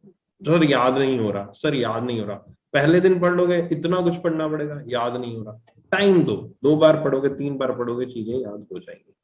ठीक है, रीजनिंग की बात कर ली हमने, क्वांट की बात कर ली। रीजनिंग में वही है खेल, बाकी जो मिसक्लेनियस टॉपिक्स होते हैं वो भी प्रैक्टिस का ही खेल, आई थिंक उसमें भी कुछ ऐसा नहीं है कि रीजनिंग में कुछ नए टाइप के कुछ इस बार कुछ क्वेश्चंस देखने को मिले, जैसे क्वांट कह रहे थे इस बार बहुत ही हाई लेवल आ गया, ये आ गया, वो आ गया। रीजनिंग में कुछ इस जो इस दिन एग्जाम्स में दिया, कुछ नया कुछ देखने को मिला इस बार? नहीं सर, मैंने कुछ नए क्वेश्चंस अटेम्प्ट नहीं करे सर रीजनिंग के अंदर। अच्छा, नया क्वेश्चन एक चीज हो रहा है, नया क्वेश्चन का इस लोग को कहते हैं कि नया क्वेश्चन अटेम्प्ट करना चाहिए क्योंकि वो इजी होता है। कुछ नया क्वेश्चन, तुम्हारा क्या पॉइंट ऑफ व्यू है? कुछ नया क्वेश्चन एग्जाम में दिखे तो क्या अटेम्प्ट करें उसको? सर पहले से माइंडसेट बना के जाना कि नए क्वेश्चन दिखते हैं मैं अटेम्प्ट कर दूंगा, वो तो सर फिजिबल नहीं है। लेकिन अगर आप के टॉपिक्स में से आया है वो क्वेश्चन, तो आप डेफिनेटली अटेम्प्ट कर सकते हो उस नए क्वेश्चन। ठीक है, okay. So that was about the reasoning section, हमने बात की। अब आते हैं अपने इंग्लिश पे। ठीक है, इंग्लिश में तुम्हारे सबसे ज्यादा मार्क्स है, 36 कितने बताया तुमने? 30? 35 सर। 35 मार्क्स है तुम्हारे इंग्लिश में आउट ऑफ 40। तो क्या कारनामा ऐसा हुआ, कहाँ से अंदर जुनून आ गया, इतना 35 नंबर ले आए? एक्चुअली सर थोड़ी इस बार सर मेंस इजी आ गई थी सर। रीडिंग कम्प्रिहेंशन थोड़ा नॉर्मल था सर, मतलब लाइक पहले सुना है कि सर बहुत लॉन्ग आता है, पर इस बार थोड़ा शॉर्ट सा ही रीडिंग कम्प्रिहेंशन आया था। तो सर बहुत इजी हो गया था सर अब रीडिंग कम्प्रिहेंशन को पढ़ के स्कोर करना मार्क्स, और 2 रीडिंग कम्प्रिहेंशन थे। ठीक है, तो सर वहां से थोड़ा स्कोर बढ़ गया सर। ठीक है। अच्छा, तुम्हारे मीडियम क्या था तुम्हारा शुरू से, किस मीडियम से हो तुम? सर इंग्लिश मीडियम सर, केंद्रीय विद्यालय। इंग्लिश मीडियम से, तो ऑब्वियस है, मैं ये मान के चलता हूँ टू बी वेरी फ्रैंक कि इंग्लिश की एडवांटेज तुम्हारी रही होगी in comparison to the other candidates. ठीक है, यस पहले सर। डिस्क्रिप्टिव में कितने थे तुम्हारे? 19 पॉइंट कितने? Yes sir 19.5। 19.5, ये भी आई थिंक 25 में से आते हैं, है ना? यस सर 25 5 में से। और आई थिंक तुम्हारी राइटिंग स्किल्स अच्छी हैं, 19+ नंबर लाना एक मायने रखता है। ठीक है, एवरेज स्टूडेंट्स के नहीं आते 19 मार्क्स, सर। और आपके आए हैं। यस तो चलो पहले अपने इंग्लिश की बात करते हैं। देखो, अब जो लोग, काफी लोग यहाँ पर सोचेंगे, काफी लोग बोल भी रहे होंगे सर ये तो इंग्लिश मीडियम से इसलिए इनके आ गए। नो डाउट, ऑब्वियस है, एक बनता है, हो सकता है आ गए, बट ये चीज सभी पर एप्लीकेबल नहीं है ना। ऐसा तो नहीं है कि इंग्लिश मीडियम से तो उन्होंने पढ़ाई नहीं की, है ना, और एग्जाम में सीधा चले गए। कुछ ऐसा किया होगा ऑब्वियस है, एक कंसिस्टेंसी मेंटेन करने के, ताकि एग्जाम में हमें मार्क्स आ जाए। ऐसे तो मैथ्स भी हमने पढ़ रखी है, सभी ने मैथ्स पढ़ी हुई है, 10th तक हमने सभी ने मैथ्स पढ़े, फिर क्यों नहीं आते? पढ़ी तो वो भी हुई है सभी ने मैथ्स, फिर भी नंबर नहीं आते, क्यों नहीं आते? वही इंग्लिश पे भी एप्लीकेबल है। कुछ ऐसा क्या किया तुमने इंग्लिश को एक मेंटेन करने के लिए, कंसिस्टेंसी मेंटेन करने के लिए, ताकि एग्जाम तुम्हारे में अच्छे नंबर आ जाए? एक्चुअली सर इंग्लिश मेरा स्ट्रॉन्ग पॉइंट था, ये मैंने जब पहला मॉक दिया तब मेरे को पता लगा, क्योंकि बाकी सब्जेक्ट से ज़्यादा मार्क्स मेरे इंग्लिश में आए थे। तो ओके। स्टार्टिंग से जब मैंने प्रिपरेशन स्टार्ट करी थी नवंबर 2019 में, तो मैंने पहले एक न्यूज़पेपर स्टार्ट कर दिया था पढ़ना। और डेली मैंने हैबिट बना ली थी कि मॉर्निंग में उठते ही मैं न्यूज़पेपर पढ़ूंगा। और मैंने वो न्यूज़पेपर लगाया था सर, बिजनेस स्टैंडर्ड था सर उसका नाम। ठीक है। तो उसमें सर बेसिकली ये होता था कि इंग्लिश मैं रीडिंग करता था तो इंग्लिश उससे इम्प्रूव होती थी। और सेकंड थिंग ये था कि बिजनेस स्टैंडर्ड के अंदर सारे बैंक्स से रिलेटेड चीज़ें आती थी, जो आईबीसी कोड और बहुत सारी चीज़ें उसके अंदर आती थी, जो हमें पता लगता था सर। वहाँ से जीए भी इंक्रीज हो रही थी एंड साथ ही साथ इंग्लिश भी इंक्रीज हो रही थी। तो सर जब तक कोविड नहीं आया सर, तब तक मैंने उस न्यूज़पेपर को फॉलो किया, एंड देन सडनली कोविड के बाद फिर घर वालों ने सर उसको बंद करवा दिया न्यूज़पेपर। अच्छा, न्यूज़पेपर वो तो चलो ऑनलाइन भी कर सकते थे, लेकिन तुमने एक अपना समझ, एक रीडिंग हैबिट तुमने बनाई अपनी, जो नॉर्मली यस हमारी सर। स्कूल के बाद छूट जाती है। हम स्कूल तक तो पढ़ते हैं, उसके बाद कॉलेज में आके सब चीजें छूट जाती है, रीडिंग हैबिट, क्योंकि स्कूल में तो हमें डंडे की नोक पर पढ़ाई जाती है इंग्लिश, कि ये पढ़ो, मार्क्स लेने हैं, ये करना वो करना, इतनी मोटी मोटी बुक्स पढ़ाई जाती थी इंग्लिश की। ठीक यस है। सर। तो रीडिंग तुमने की, अच्छा रीडिंग उसके बाद फिर तुमने कंटिन्यू नहीं करी, कभी भी नहीं पढ़ा उसके बाद, कुछ पढ़ने की जरूरत नहीं हाँ पड़ी? सर। नहीं सर, उसके बाद फिर मैंने सर जब मॉक्स में देता था, तो सर मैं ट्राई करता था कि इंग्लिश पार्ट को भी मैं रियल टाइम में सॉल्व करूं। कुछ लोग होते हैं जो सर इंग्लिश पार्ट को छोड़ के ज़्यादातर फोकस करते हैं कि मैं रीजनिंग और पॉइंट्स को करूं। लेकिन सर मैंने हमेशा मॉक में, जब रियल टाइम में इंग्लिश के मॉक देता था मैं, तो यही सोच के देता था कि मैं एक रियल एग्जाम दे रहा हूँ।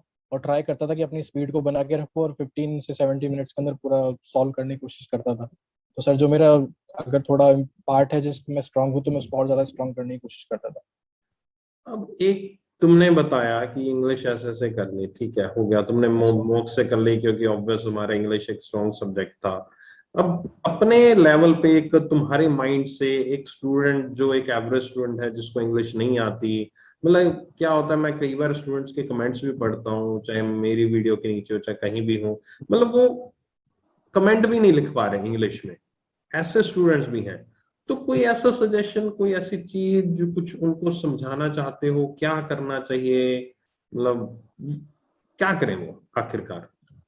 सर अगर एसबीआई और कुछ ऐसे एग्जाम जो पीओ लेवल है उनमें अगर आपको आना है, तो इंग्लिश एक इम्पॉर्टेंट सब्जेक्ट बन जाता है, क्योंकि बहुत कम चांस है कि फ्यूचर में ये सब्जेक्ट हटेगा। तो लोग सर कोशिश करते हैं कि अगर हमारी वीक है इंग्लिश, तो हम बार बार यही बोले कि सर मुझे पीडीएफ भी हिंदी में दो, या कुछ स्केप करने की कोशिश करते हैं। और जो चीज़ हमें अवॉइड करनी चाहिए, अगर हमें पीडीएफ भी अगर इंग्लिश में मिल रही है, तो हमें सर ट्राई करना चाहिए कि हम उसको इंग्लिश में ही पढ़ें और ग्रास्प करने की कोशिश करें, क्योंकि इन द एंड वो आपकी जो मेन इंग्लिश है उसको इम्प्रूव करता है। तो सर हमें ट्राई करना चाहिए कि हम इंग्लिश पे, अगर हमारा वीक है तो उस पर हम ज़्यादा फोकस करें, क्योंकि इन द एंड अगर आप सेक्शनल कट ऑफ क्लियर नहीं कर पाते हो इंग्लिश की, तो और बाकी सब्जेक्ट्स में आप बहुत ज़्यादा अच्छे हो, तो फिर कोई फर्क नहीं पड़ता सर इन द एंड।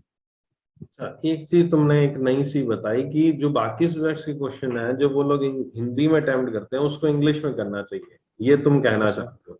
दिक्कत नहीं आएगी यार बेचारे उनको, यार वो मतलब वो कहेंगे यार ये क्या हो गया, मतलब मैं बाकी सब्जेक्ट्स कैसे मेरे स्ट्रॉन्ग होंगे, वही वीक ना हो जाए फिर? नहीं सर, वीक तो कभी नहीं होगा। अगर आप किसी चीज़ आपकी वीक है और उस पर प्रैक्टिस कर रहे हो, तो डेफिनेटली वो आगे चल के सर स्ट्रांग होने वाली है। और सर एक चीज़ और जो मैं ट्राई करता था सर, जो अगर मेरा फ्री टाइम होता था, तो उसमें सर मैं मोस्टली ट्राई करता था कि इंग्लिश जो वीडियोस सर आती हैं उनको ही मोस्टली फॉलो करूँ, उन्हीं को देखूँ, ताकि जो इंग्लिश है वो वहाँ से भी मेरी रीडिंग स्किल्स है वो डेवलप होती रहे। या फिर मैं फ्री टाइम में नोवेल्स पढ़ लेता था। तो सर कुछ उस टाइप के हॉबीज आप अडॉप्ट करो, जिनमें आपको मतलब अगर कोई सब्जेक्ट आपका वीक है तो वो आपकी स्ट्रांग भी होते रहे साथ साथ, और आप हॉबीज में एंटरटेनमेंट भी आपका हो जाए। ओके। इंग्लिश न्यूज़पेपर पढ़ना कितना इफेक्टिव है, मतलब ऐसा नहीं लगता यार बोरिंग हो गया, मतलब कि 2-3 महीने पढ़ने के बाद, मतलब या फिर पहले दिन ही पढ़ते हैं कई लोग, बच्चे कहते हैं यार ये तो बोरिंग सा, मुझे समझ नहीं आ रहा, क्या करना चाहिए? सर डेफिनेटली इंग्लिश न्यूज़पेपर को फॉलो करना चाहिए रेगुलरली, क्योंकि जितनी रीडिंग स्किल आपकी न्यूज़पेपर से डेवलप हो, वो शायद मॉक से भी डेवलप ना हो पाए।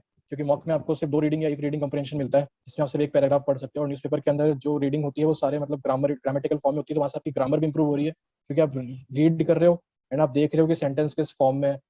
तो डेफिनेटली वहाँ से आपकी ग्रामर भी इंक्रीज हो रही है और वहाँ पे आपका रीडिंग कॉम्प्रहेंशन भी इंक्रीज हो रहा है। ठीक है, ग्रामर कितना जरूरी है, क्या कहते हो, ग्रामर करना चाहिए, मतलब कि बेसिक आपके ग्रामर रूल्स पता होने चाहिए या जरूरत नहीं है उनकी?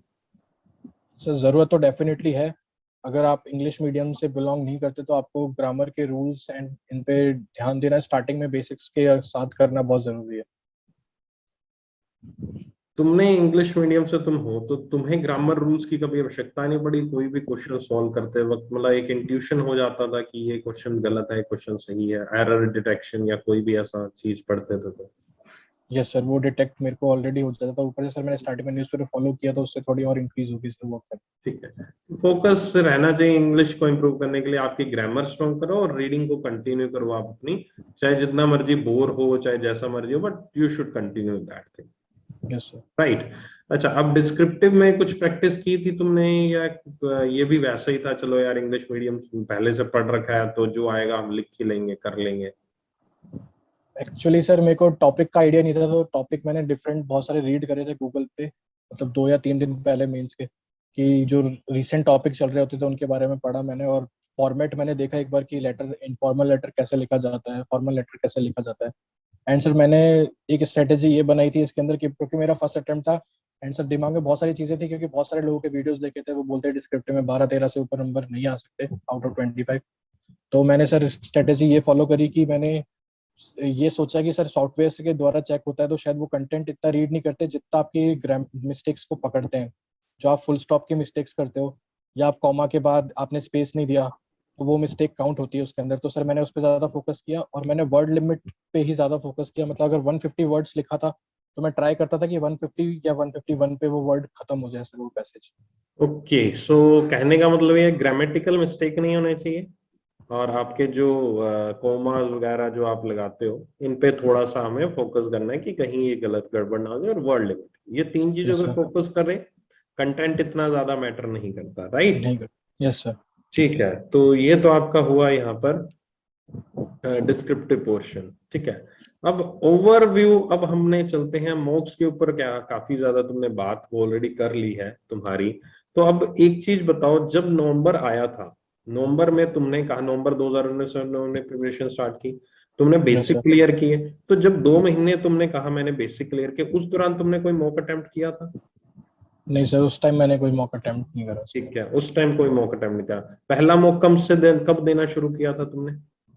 मैंने सर जनवरी 15 के बाद से मॉक देना स्टार्ट किया था, क्योंकि सर आरबी असिस्टेंट का एग्जाम 14 फरवरी को था। ठीक है, जनवरी में तुमने मॉक देना स्टार्ट किया। कितना मॉक यस सर। स्टार्टिंग में तुमने, जब अपने बेसिक क्लियर करने के बाद जब तुमने मॉक देना, कितने मॉक करते थे तुम एक दिन में, एक या दिन में सर कब? मैं ट्राई करता था कि सर 2 मॉक्स को एटलीस्ट कर मतलब 2 मॉक तुमने अटेम्प्ट कर तब दूं। जनवरी से स्टार्ट कर दिए देने? Yes sir. ठीक है, प्री दो का। मॉक देने स्टार्ट कर दिए, और फिर एग्जाम तक तुम मॉक देते रहे डेली बेसिस पर, और प्रैक्टिस कंटिन्यू करते रहे? यस सर, डेली बेसिस पे करता रहा सर। डेली बेसिस पे करते रहे, तो केवल मॉक से तुम प्रैक्टिस अपनी फोकस करते रहे, मॉक से होती रही तुम्हारी प्रैक्टिस, ठीक? Yes sir. उसके बाद जब अच्छा, मेंस का मॉक, चलो तुम्हारे तो कोविड वाली सिचुएशन आ गई, तो आई थिंक मेंस का मॉक तुमने देना स्टार्ट कर दिया था तुम, या नहीं दिया था तुमने, सिर्फ प्री पर फोकस था तुम्हारा उस टाइम पे? जैसे उस टाइम पे मेरा प्री पे फोकस था, क्योंकि सर मुझे ज्यादा टाइम मिल नहीं पाया था, तुम्हारे लेकिन बेसिक्स तुमने क्लियर करने थे, बहुत कुछ चीजें, मतलब वही बात है, बेस तुमने स्ट्रॉन्ग बनाना था, तो तुमने कहा यस कि सर। बेटर है कि पहले बेस स्ट्रॉन्ग बनाओ, रेस तो हम कभी भी दौड़ लेंगे, राइट? Yes sir. अच्छा, अब चलो सीधा कोविड के बाद की सिचुएशन पे चलते हैं। एसबीआई क्लर्क की तुम्हारी तैयारी मेंस की होगी, क्योंकि वो तो एक अलग सी सिचुएशन थी। अब हम सीधा एसबीआई पीओ, आईबीपीएस पीओ की बात करते हैं। तुम्हारा सब कुछ बेस स्ट्रॉन्ग था तब तक, बहुत कुछ यस कर सर। चुके थे, एसबीआई क्लर्क भी तुम दे चुके थे। अब बात आई थी एसबीआई पीओ का प्री की, आईबीपीएस पीओ प्री की। IBS PO pre I think SBI clerk के बाद ही हुआ था, मेंस के बाद ही हुआ था ना आईबीएस पीओ? यस सर, अक्टूबर में हुआ था। बाद में ही हुआ था, नीड अबाउट उसके बाद ही हुआ था। अच्छा, तब तुमने प्री से पहले कितने मॉक तुमने आईबीएस पीओ और एसबीआई पीओ के प्री से पहले कितने मॉक तुमने दे दिए थे, और रोज कितने देते थे?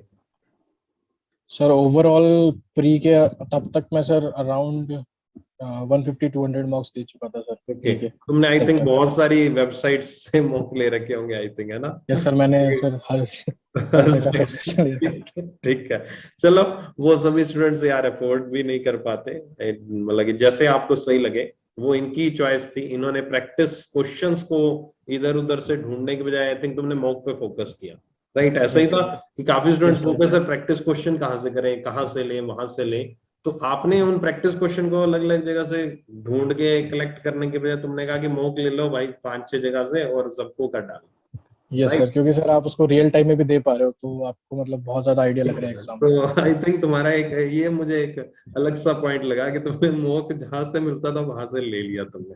ठीक है, चलो वो तो तुम्हारे अफोर्ड करने पर ऊपर है। देखो यार, काफी स्टूडेंट्स अफोर्ड कर पाते हैं, काफी स्टूडेंट्स नहीं कर पाते, बट ये चीज है यार, इन्वेस्टमेंट है। देखो बच्चों लोगों, ये इन्वेस्टमेंट है एक तरह की। अगर कोई जगह कहीं से मान लो 500 की मिल रही है, 5000 की मिल रही है, 2000 की मिल रही है, 3000 की, नो डाउट बहुत सारे स्टूडेंट्स अफोर्ड नहीं कर पाते चीजों को, बहुत सारे स्टूडेंट्स हैं, but I would highly recommend जो बच्चे अफोर्ड कर सकते हैं इन चीजों को, तो don't go for the pricing things कि ये चीज सर फिर मैं 500 रुपए खर्च करूँ, फिर मैं 1000 रुपए खर्च करूँ, फिर मैं 2000 खर्च करूँ, 3000 खर्च करूँ, इतना पैसा मैं क्यों खर्च करूँ? जिस दिन आप जितनी जल्दी आप नौकरी लगोगे ना, ये मान के चलो उतनी जल्दी आपकी सैलरी मिलेगी, और पहले महीने की सैलरी से आपके जितना खर्चा हुआ है ना अब तक वो पूरा हो जाएगा।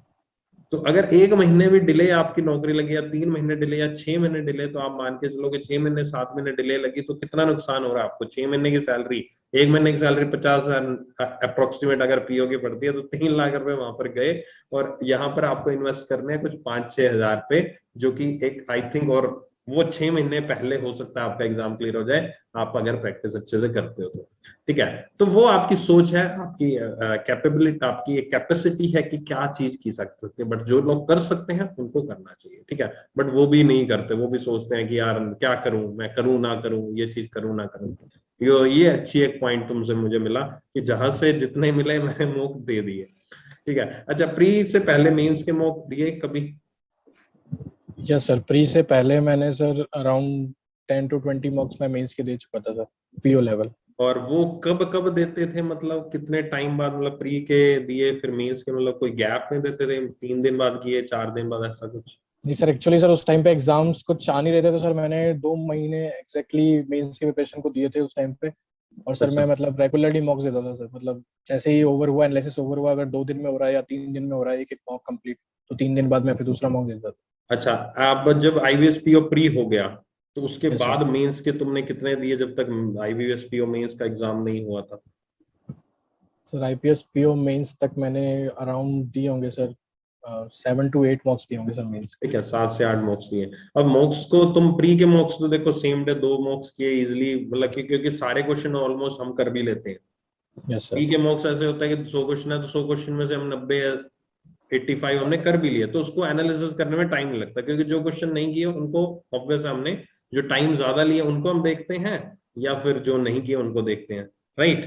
Yes sir. और अब मुझे, चलो तुमसे ही मैं जानता हूं, मैं एनालिसिस, प्री के मॉक का एनालिसिस कैसे करते थे? चलो मैं अपना पॉइंट ऑफ व्यू रख रहा था, तुम्हारा तुम बताओ। मेंस का बाद में करेंगे, प्री के मॉक का एनालिसिस करने की कितनी आवश्यकता पड़ती है और कैसे करते थे? तो कौन सा क्वेश्चन करते थे, कौन से क्वेश्चन एनालिसिस में नहीं करते थे? स्टार्टिंग में सर बहुत ज़्यादा टाइम लगता था एनालिसिस के पार्ट में, क्योंकि आपका कॉन्सेप्ट आपने स्टार्टिंग में भी सीखा है, तो आपको उसको अप्लाई करने में थोड़ा टाइम लग जाता था, क्योंकि कुछ कम क्वेश्चन आप अटेम्प्ट कर रहे हो, आप 50 समथिंग क्वेश्चन अटेम्प्ट कर रहे हो स्टार्टिंग में, तो अराउंड 50 क्वेश्चन आपको एनालिसिस करने होते थे। जो मतलब अगर आपने कुछ क्वेश्चन छोड़ दिए तो उनको एनालिसिस करना बहुत ज़्यादा तो इंपॉर्टेंट है। स्टार्टिंग में 50 क्वेश्चन ही तक पहुंचे थे तुम प्री के? Yes sir. लास्ट तक जब सिलेक्शन, मतलब जब एग्जाम से पहले कितने तक ले गए थे इस चीज को? सर 85 to 90 तक तो पहुंच गया था सर प्री में। 85-90 तक पहुंच गए थे जो मॉक्स में जो अपने अटेम्प्ट करते हैं। अच्छा, मतलब यस सर। 50 से 85 की जर्नी है। ठीक है, यस सर। तो किया जा सकता है, ठीक है। Yes sir definite. चलो बताओ, आगे बताओ। तो सर मैं ट्राई करता था पहले, जो मैंने क्वेश्चंस अभी तक नहीं कर रहे हैं, मतलब जो मॉक में सॉल्व नहीं करा, उनको ज़्यादा फोकस करता था। और जो मैंने क्वेश्चंस अटेम्प्ट कर लिया है उन पे मैं ज़्यादा फोकस नहीं करता था, क्योंकि मुझे पता था कि ये टॉपिक मेरे को आता है, तो ये मैं आगे जब नेक्स्ट मॉक में करूँगा तो और ज़्यादा स्पीड मेरी इंक्रीज हो सकती है इसके अंदर। तो जो क्वेश्चंस मैंने नहीं करे हैं, और जैसे कुछ टॉपिक ऐसे जो मैं पहले से छोड़ के चल रहा हूँ, जैसे प्रोबेबिलिटी हो गया, परम्यूटेशन एंड कॉम्बिनेशन हो गया, उससे कुछ इजी क्वेश्चन है तो उनको मैं सॉल्व कर लेता था, और अगर वो थोड़े हार्ड लग रहे हैं मेरे को, मुझे पता है कि मैं इनको रियल एग्जाम में भी अटेम्प्ट नहीं करूँगा, तो उसको मैं फिर साइड में छोड़ के चलता था। ओके, तो यानी कि लेटर ऑन तुम्हें मॉक्स का एनालिसिस करने में इतना टाइम नहीं लगा। अच्छा, मॉक के एनालिसिस में एक चीज तुमने करी कभी कि जिस क्वेश्चन मुझे ज्यादा टाइम लग रहा है वो चीज तुमने उस क्वेश्चन को देखा हो या उस क्वेश्चन को नहीं देखा हो, कुछ ऐसा या कभी कोई ऐसी चीज लगी कि मॉक में अगर तुमने क्वेश्चन का सॉल्यूशन देखा वो तुम्हें ज्यादा अच्छा लगा, तुमने अपने आप को चेंज किया? यस सर, कुछ अगर पजल ऐसी है जो मुझे मतलब मॉक्स में मैंने करने में मुझे टाइम लग गया, तो मैं डेफिनेटली उसके सॉल्यूशन की तरफ देखता था, क्योंकि हो सकता था उसके सॉल्यूशन में कुछ ऐसा की पॉइंट दिया हो जो शायद मेरे को आगे मॉक्स में हेल्पफुल रहे। कभी ऐसा नहीं लगा मॉक्स में क्वेश्चन अटेम्प्ट हो जाता है बट एग्जाम में नहीं होता, कि नहीं यार सर, ऐसा ये क्वेश्चन पजल मैंने करी थी और एग्जाम में मुझसे नहीं हुई, कभी ऐसा फील हुआ कभी? सर ये हो सकता है, क्योंकि सर कई बार नर्वसनेस इतनी होती है एग्जाम की कि आपके हाथ पैर कुछ कांप वाप रहे होते हैं, और सर वहाँ पे आप नर्वसनेस में आप कुछ क्वेश्चन छोड़ सकते हो। तो सर इस पे भी सर एक ही चीज़ है, अगर आप प्रैक्टिस करते रहोगे डेली बेसिस पे तो आपको रियल एग्जाम में भी इतना फर्क नहीं पड़ने वाला। अच्छा, अब चलो मेंस के मॉक्स की बात करते हैं। मेंस के मॉक तो वैसे ही खतरनाक होते हैं, ठीक है? एक अटेम्प्ट करने में, अच्छा सारे सब्जेक्ट्स अटेम्प्ट करते थे? अच्छा, सबसे पहले तो चीज ये है कि मेंस के मॉक का एक क्वेश्चन बड़ा आता है, बहुत ही फ्रीक्वेंट क्वेश्चन है। Yes sir. सर क्या मेंस के मॉक को सबमिट करके सारा अटेम्प्ट करना चाहिए या सबमिट किए बिना करना चाहिए? मतलब 50-50% जनता है, अगर आज की डेट में पोल कराऊं ना तो 50% जनता उधर है, 50% जनता उधर है। तुम्हारा क्या पॉइंट? वैसे शायद सर 60% जनता सर सबमिट करके करती है अच्छा। सर। कम लोग हैं सर जो बिना सबमिट करे अटेम्प्ट करते हैं, पर सर मैं कम वालों के साइड हूँ, क्योंकि मैं ट्राई करता था कि रियल टाइम में मॉक देना है। तो मेंस के मॉक में भी अगर आपको 3 घंटे की सिटिंग देनी है तो बेटर है कि आप पहले से ही प्रिपेयर होके चलें उसके लिए। भले ही आपसे क्वेश्चन सॉल्व नहीं हो रहे, उससे कोई फर्क नहीं पड़ता, क्योंकि स्टार्टिंग में सबके साथ यही होता है। तो आप 45 मिनट्स भी बैठो, आप ट्राई करो एटलीस्ट कि आपसे सॉल्व नहीं हो रहा, तो आप ट्राई करो एटलीस्ट कि हाँ सॉल्व कर रहा हूँ मैं। भले ही वो सॉल्व हो ना हो, आपके 0 मार्क्स भी आए किसी सेक्शन में तो उससे फर्क नहीं पड़ता, क्योंकि इन द एंड जब आप एनालिसिस करोगे तो फिर आप उन सारे क्वेश्चंस को कर ही लोगे। ओके, तो मेन बात यही है कि सबमिट नहीं करना चाहिए तुम्हारे पॉइंट ऑफ व्यू से, ठीक है? Yes sir. और काफी लोग अभी भी इस बात से एग्री नहीं करते कि नहीं यार सबमिट करके करना चाहिए। चलो अच्छा, एनालिसिस अब कैसे करते थे मेंस के मॉक का? मीन्स के मॉक में सर मैं क्वेश्चन टू क्वेश्चन लेके चलता था, क्योंकि एक डीआई है, उसके अंदर अगर 5 क्वेश्चन है तो कई बार सर अगर कोई हार्ड डीआई है तो एटलीस्ट कम से कम 1 से 2 घंटा भी मेरे को लग जाता था उसको एनालिसिस करने में, क्योंकि मैं ट्राई करता था कि पहले खुद से ही सॉल्व करूँ। खुद के जितने भी कॉन्सेप्ट्स अगर क्लियर हो रखे हैं माइंड में, तो मैं ट्राई करता था कि भले ही उस 5 क्वेश्चंस को करने में अगर मेरे को 1 घंटे भी लग रहे हैं या 1.5 घंटा भी लग रहा है, तो मैं उसको खुद से ही करता था। और इन द एंड अगर मुझसे फिर भी सॉल्व नहीं हो पा रहा, कुछ इस टाइप ऑफ टिपिकल क्वेश्चन है, तो फिर इन द एंड जाके मैं उसका आंसर चेक करता था। तो ये चीज तुम्हारे साथ मतलब ये सभी सब्जेक्ट्स में तुम करते थे attempt, reasoning, maths and English और करंट अफेयर्स, या करंट अफेयर्स को छोड़ देते थे क्या? मतलब सभी सब्जेक्ट्स तुम करते थे मॉक्स में अटेम्प्ट? ये सर सभी सब्जेक्ट एक तो साथ अटेम्प्ट इंग्लिश करता तुम्हारा स्ट्रॉन्ग पॉइंट था तो तुम इंग्लिश के भी करते थे मॉक्स, ऐसा कुछ तो नहीं था? था। Yes sir. कर देते थे, ठीक है। नहीं सर, सारे सेक्शंस अटेम्प्ट करता था। तो मेंस के मॉक में लोवेस्ट से लोवेस्ट मार्क्स स्टार्टिंग में कितने आते थे? जीरो आया कभी? जीरो सर किसी सेक्शन में एक बार आया होगा सर, डेफिनेटली रीजनिंग या कौन ठीक, में आया होगा, डेफिनेटली आया होगा सर। ठीक है। और क्योंकि मतलब कहाँ तक जर्नी है गई जीरो से? जीरो से सर अभी तो सर 23 तो इसमें गई है सर, बाकी उसमें मार्क्स पता नहीं लग पाए एसबीआईपीओ में। ठीक है। नहीं अच्छा, मतलब वो तो तुम्हारे रियल एग्जाम में आ ही गया। तो यस सर। मेंस के एग्जाम का कुछ कह नहीं सकते, ये बात भी है, काफी फ्लक्चुएशन होती है मार्क्स की। मेंस के मार्क्स की कितने आएंगे कितने नहीं आएंगे वो तो डिपेंड करता है आपका उस टाइम पे कितनी अच्छे से प्रैक्टिस करके गए। Yes sir. तो मेंस के मॉक आपने अच्छे खासे अटेम्प्ट किए मेंस के एग्जाम से पहले। अब मैं आता हूँ एग्जाम से 1-2 दिन पहले की आपकी स्टोरी पे। कोई भी एग्जाम हो, चाहे प्री हो चाहे मेंस हो, शांत रखना बहुत जरूरी है अपने आप को, बहुत कुछ आपको समझना जरूरी है कि आखिरकार वो 2 दिन बाद वो पल है या वो दिन आ चुका है। लगता था कभी कि यार मतलब कि बस नहीं हो पा रहा, मैं डर लगता था, कुछ ऐसा होता तुम्हारे साथ भी? एक्चुअली सर मैंने प्रैक्टिस करते टाइम इतने मॉक्स दे दिए थे कि सर मुझे वहाँ ऐसा लगता, मैं ये सोच के जाता था कि वहाँ पे भी मैं एक मॉक देने जा रहा हूँ। तो मैं ट्राई करता था कि 2 दिन पहले तो मैं कोई मॉक अटेम्प्ट करना ही नहीं चाहता था, क्योंकि सर अगर मार्क्स कम आ गए तो आप ऑलरेडी डिमोटिवेट हो जाओगे कि यहाँ मेरे इतने कम मार्क्स आए हैं तो मैं ये एग्जाम तो मैं डेफिनेटली क्लियर नहीं कर पाऊंगा। तो बेटर है कि आप मॉक्स अटेम्प्ट ना करो, उससे पहले ही 2 दिन पहले ही आप उस चीज़ को रेस्ट दे दो, और 2 दिन आप खुद के लिए रखो, एंटरटेन रहो, ज्यादा एनालिसिस मत देखो। अगर किसी और शिफ्ट हो चुका है किसी शिफ्ट का तो आप उसको देख रहे हो, तो डेफिनेटली ऐसा नहीं होता कि सेम सारी शिफ्ट सेम आ जाए। तो बेटर है कि उन सब चीज़ों से दूर रहो और अपने एग्जाम्स पे ज़्यादा फोकस करो कि आपको जो शिफ्ट है उससे पहले आराम से फ्रेश होके जाओ माइंड बाद लेके। में आपकी शिफ्ट है तो एनालिसिस मत देखो, जो आना है वो आना है। चाहे जी सर। आपका हो सकता है टिपिकल आ जाए, हो सकता है आपका इजी आ जाए, वो भी ये सर, डिपेंड। कि कई बार सर मैं एनालिसिस देखता था तो एग्जाम इजी आता था और सर मेरी शिफ्ट ही कई बार हार्ड आ जाती थी। तो सर ठीक है। फिर बड़ा सा धोखा सा फील होता था कि इनकी शिफ्ट इजी आई और हमारी हार्ड क्यों आई। अच्छा, वो भी बंदा डिमोटिवेट बाहर आकर हो जाता है, यार ये क्या हो गया मेरे साथ, है ना। Yes sir. उसे एक माइंडसेट भी बन जाता है ना, यार इजी आ रहा है तो इजी आएगा, एग्जाम में हार्ड देखकर वो बंदा और घबरा जाता है ना। यस तो sir, definitely sir analysis. Shift अलग अलग आ सकती है, कुछ भी हार्ड आ सकता है कुछ डिफिकल्ट आ सकता ठीक है। एक यार नॉर्मलाइजेशन का काफी कुछ चलता रहता है यार, नॉर्मलाइजेशन गलत हुई सही हुई।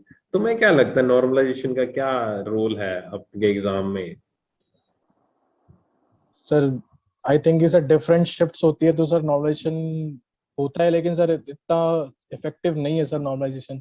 तो ओके। सर मेरा मानना तो ये है कि नॉर्मलाइजेशन को सर थोड़ा सा मतलब और ज्यादा इफेक्टिव करने की जरूरत है ठीक है, या डिफरेंट फिर शिफ्ट्स को। सभी के सभी शिफ्ट एटलीस्ट सेम लेवल के रख दें, ये भी किया जा सकता है। या तो सर सेम लेवल के रख दे या फिर सर ट्राई करे कि और ज्यादा सेंटर्स को हायर करे और सेम डे एग्जाम हो जाए तो वो ज्यादा मेंस ही एग्जाम तो आई थिंक अभी इस बार एसबी और आईबीपीएस के सेम शिफ्ट में ही हुए थे, एक ही शिफ्ट में ये सर हुआ था। पीओ के सेम शिफ्ट में हुए थे, लेकिन सर जो एसबीआई क्लर्क का था उसका 2 शिफ्ट थे तो सर उसमें सेकंड शिफ्ट वालों उसमें को नुकसान बहुत हुआ एक्चुअली। गड़बड़ हुई थी काफी ज्यादा, यस वो सर। काफी कुछ सुनने को मिला था उस बारे में। ठीक है। अच्छा, ये तुमने अब इतनी बात की। अच्छा, एक चीज और अब मुझे कॉमन बहुत चीजें चलती हैं माइंड में कि आखिरकार तुमने पहले भी बताया अपने आप को मोटिवेट करते हो, फोकस मतलब कहाँ करना चाहिए? कुछ ऐसी चीजें तुम बताना चाहोगे, कुछ ऐसी गलतियां जो बैंकिंग एस्पिरेंट करते हैं जो उनको अवॉइड करनी चाहिए अपनी प्रिपरेशन के दौरान? चाहे वो आपके सोशल नेटवर्किंग से हो, इंटरनेट से हो जुड़ी हो, यूट्यूब से जुड़ी हो, या अपनी स्टडी से जुड़ी हो, कुछ भी ऐसी कुछ पॉइंट्स जो उनको अवॉइड करने चाहिए अपने प्रिपरेशन के दौरान, चाहे वो पर्सनल लाइफ से जुड़ा हो, चाहे अपने पेरेंट्स से जुड़ा हो, कुछ भी।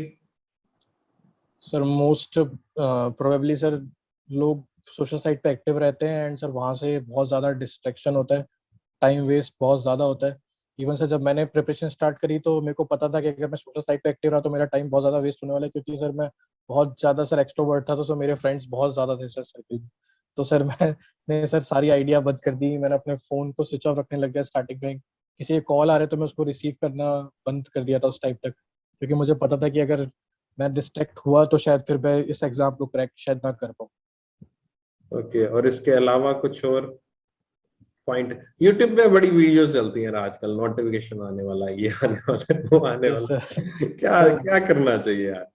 सर बहुत ज़्यादा डिस्ट्रैक्ट करते हैं सर बच्चों को, क्योंकि सर वो क्लिक बेट होता है सर एक तरीके से।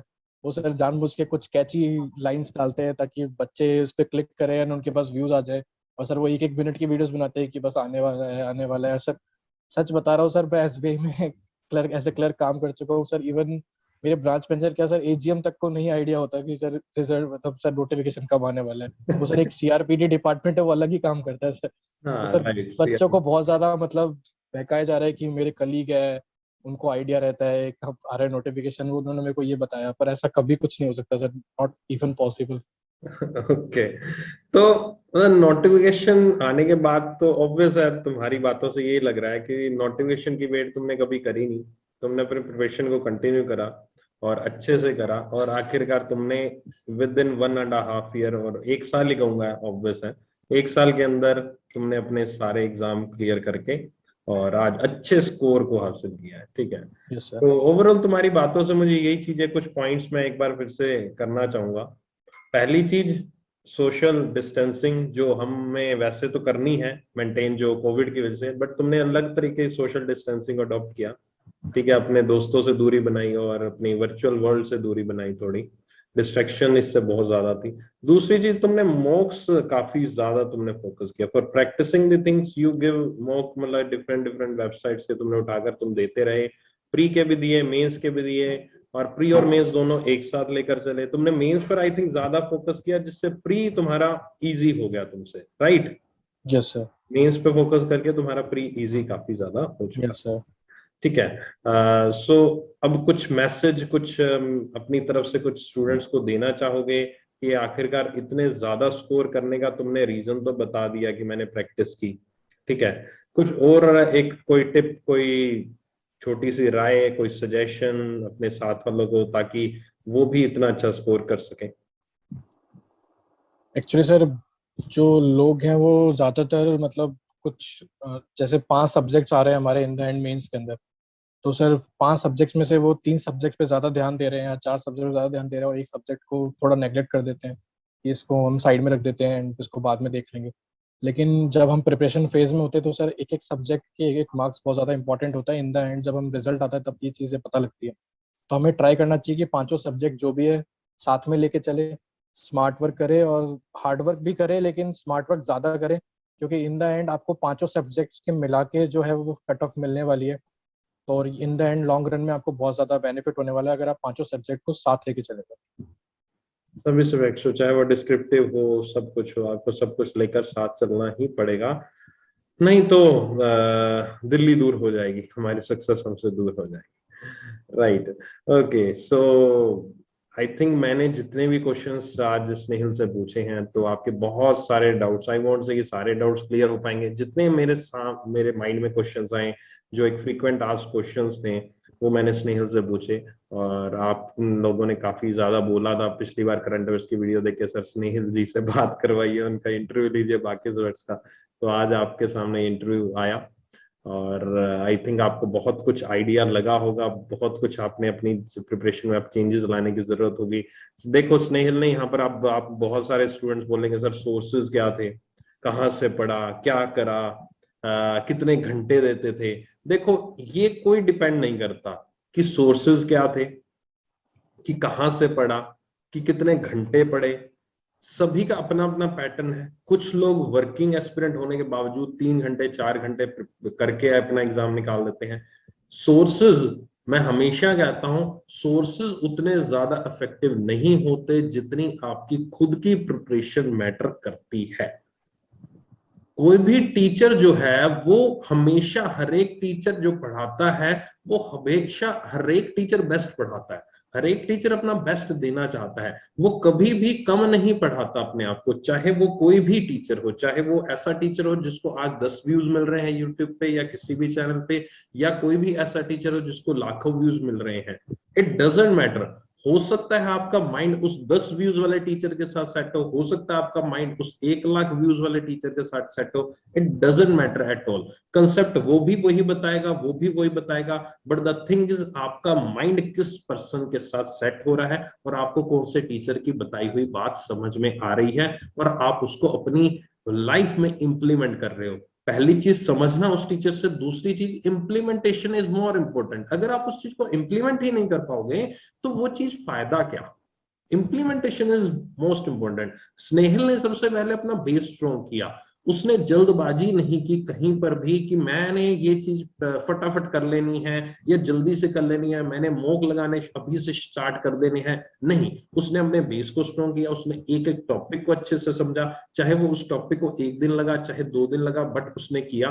चाहे उस पजल को सॉल्व करने में उसको 1 घंटा लगा चाहे 2 घंटे लगे, लेकिन उसने किया। और अल्टीमेटली जब उसको 2-3 महीने बाद एक अच्छी पकड़ समझ में आई तो उसने मॉक देना स्टार्ट किया। और उनकी बातों से अब तक आपको भी समझ लग गया होगा कि उसने मॉक्स बहुत सारे डिफरेंट वेबसाइट से लिए थे और उसने बहुत सारे क्वेश्चंस अटेम्प्ट किए, जितने भी वो कर सकता था उसने उन सारे क्वेश्चंस को अटेम्प्ट किया, सारे सारे सब्जेक्ट्स के क्वेश्चंस को अटेम्प्ट किया, और उसने इतना अच्छा स्कोर हासिल किया है।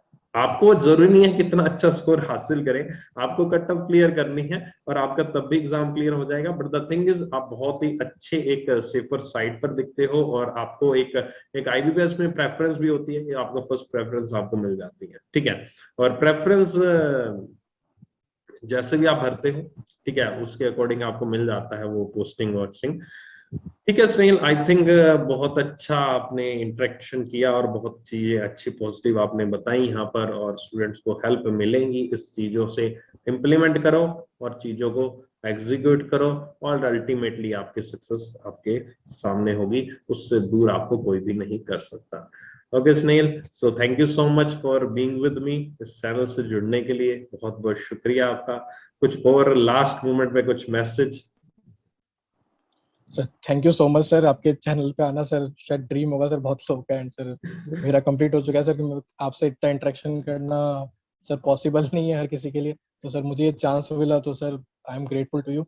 एंड सर सेकंड थिंग, बच्चे जो है सर वो टीचर्स या उनके कंटेंट को जज करने लगते हैं आजकल जो है सर, तो बेटर है कि उनको जज करने से अच्छा है कि आप खुद की प्रैक्टिस पे ज़्यादा ध्यान दो, फोकस करो कि आप प्रैक्टिस में कहाँ लैग कर रहे हो, और ट्राई करो कि आप जो चीज़ें हैं उसको प्लान करके एग्जीक्यूट कर सको, तो प्रॉपर प्लानिंग एंड एग्जीक्यूशन के साथ आप डेफिनेटली सक्सेसफुल बन सकते okay, so take care Snell, all the best मेरी साइड से सभी स्टूडेंट्स के लिए, सभी एस्पिरेंट्स के लिए। उम्मीद करता हूँ आपका भी इंटरव्यू, बाकी जो एस्पिरेंट्स सुन रहे हैं उनमें से आप में से किसी का इंटरव्यू लेने का सौभाग्य मुझे एक दिन फिर से प्राप्त होगा जो स्नेल यहाँ पर है। All the best, take care, मिलते हैं फिर नेक्स्ट किसी इसी तरह की स्टोरी में।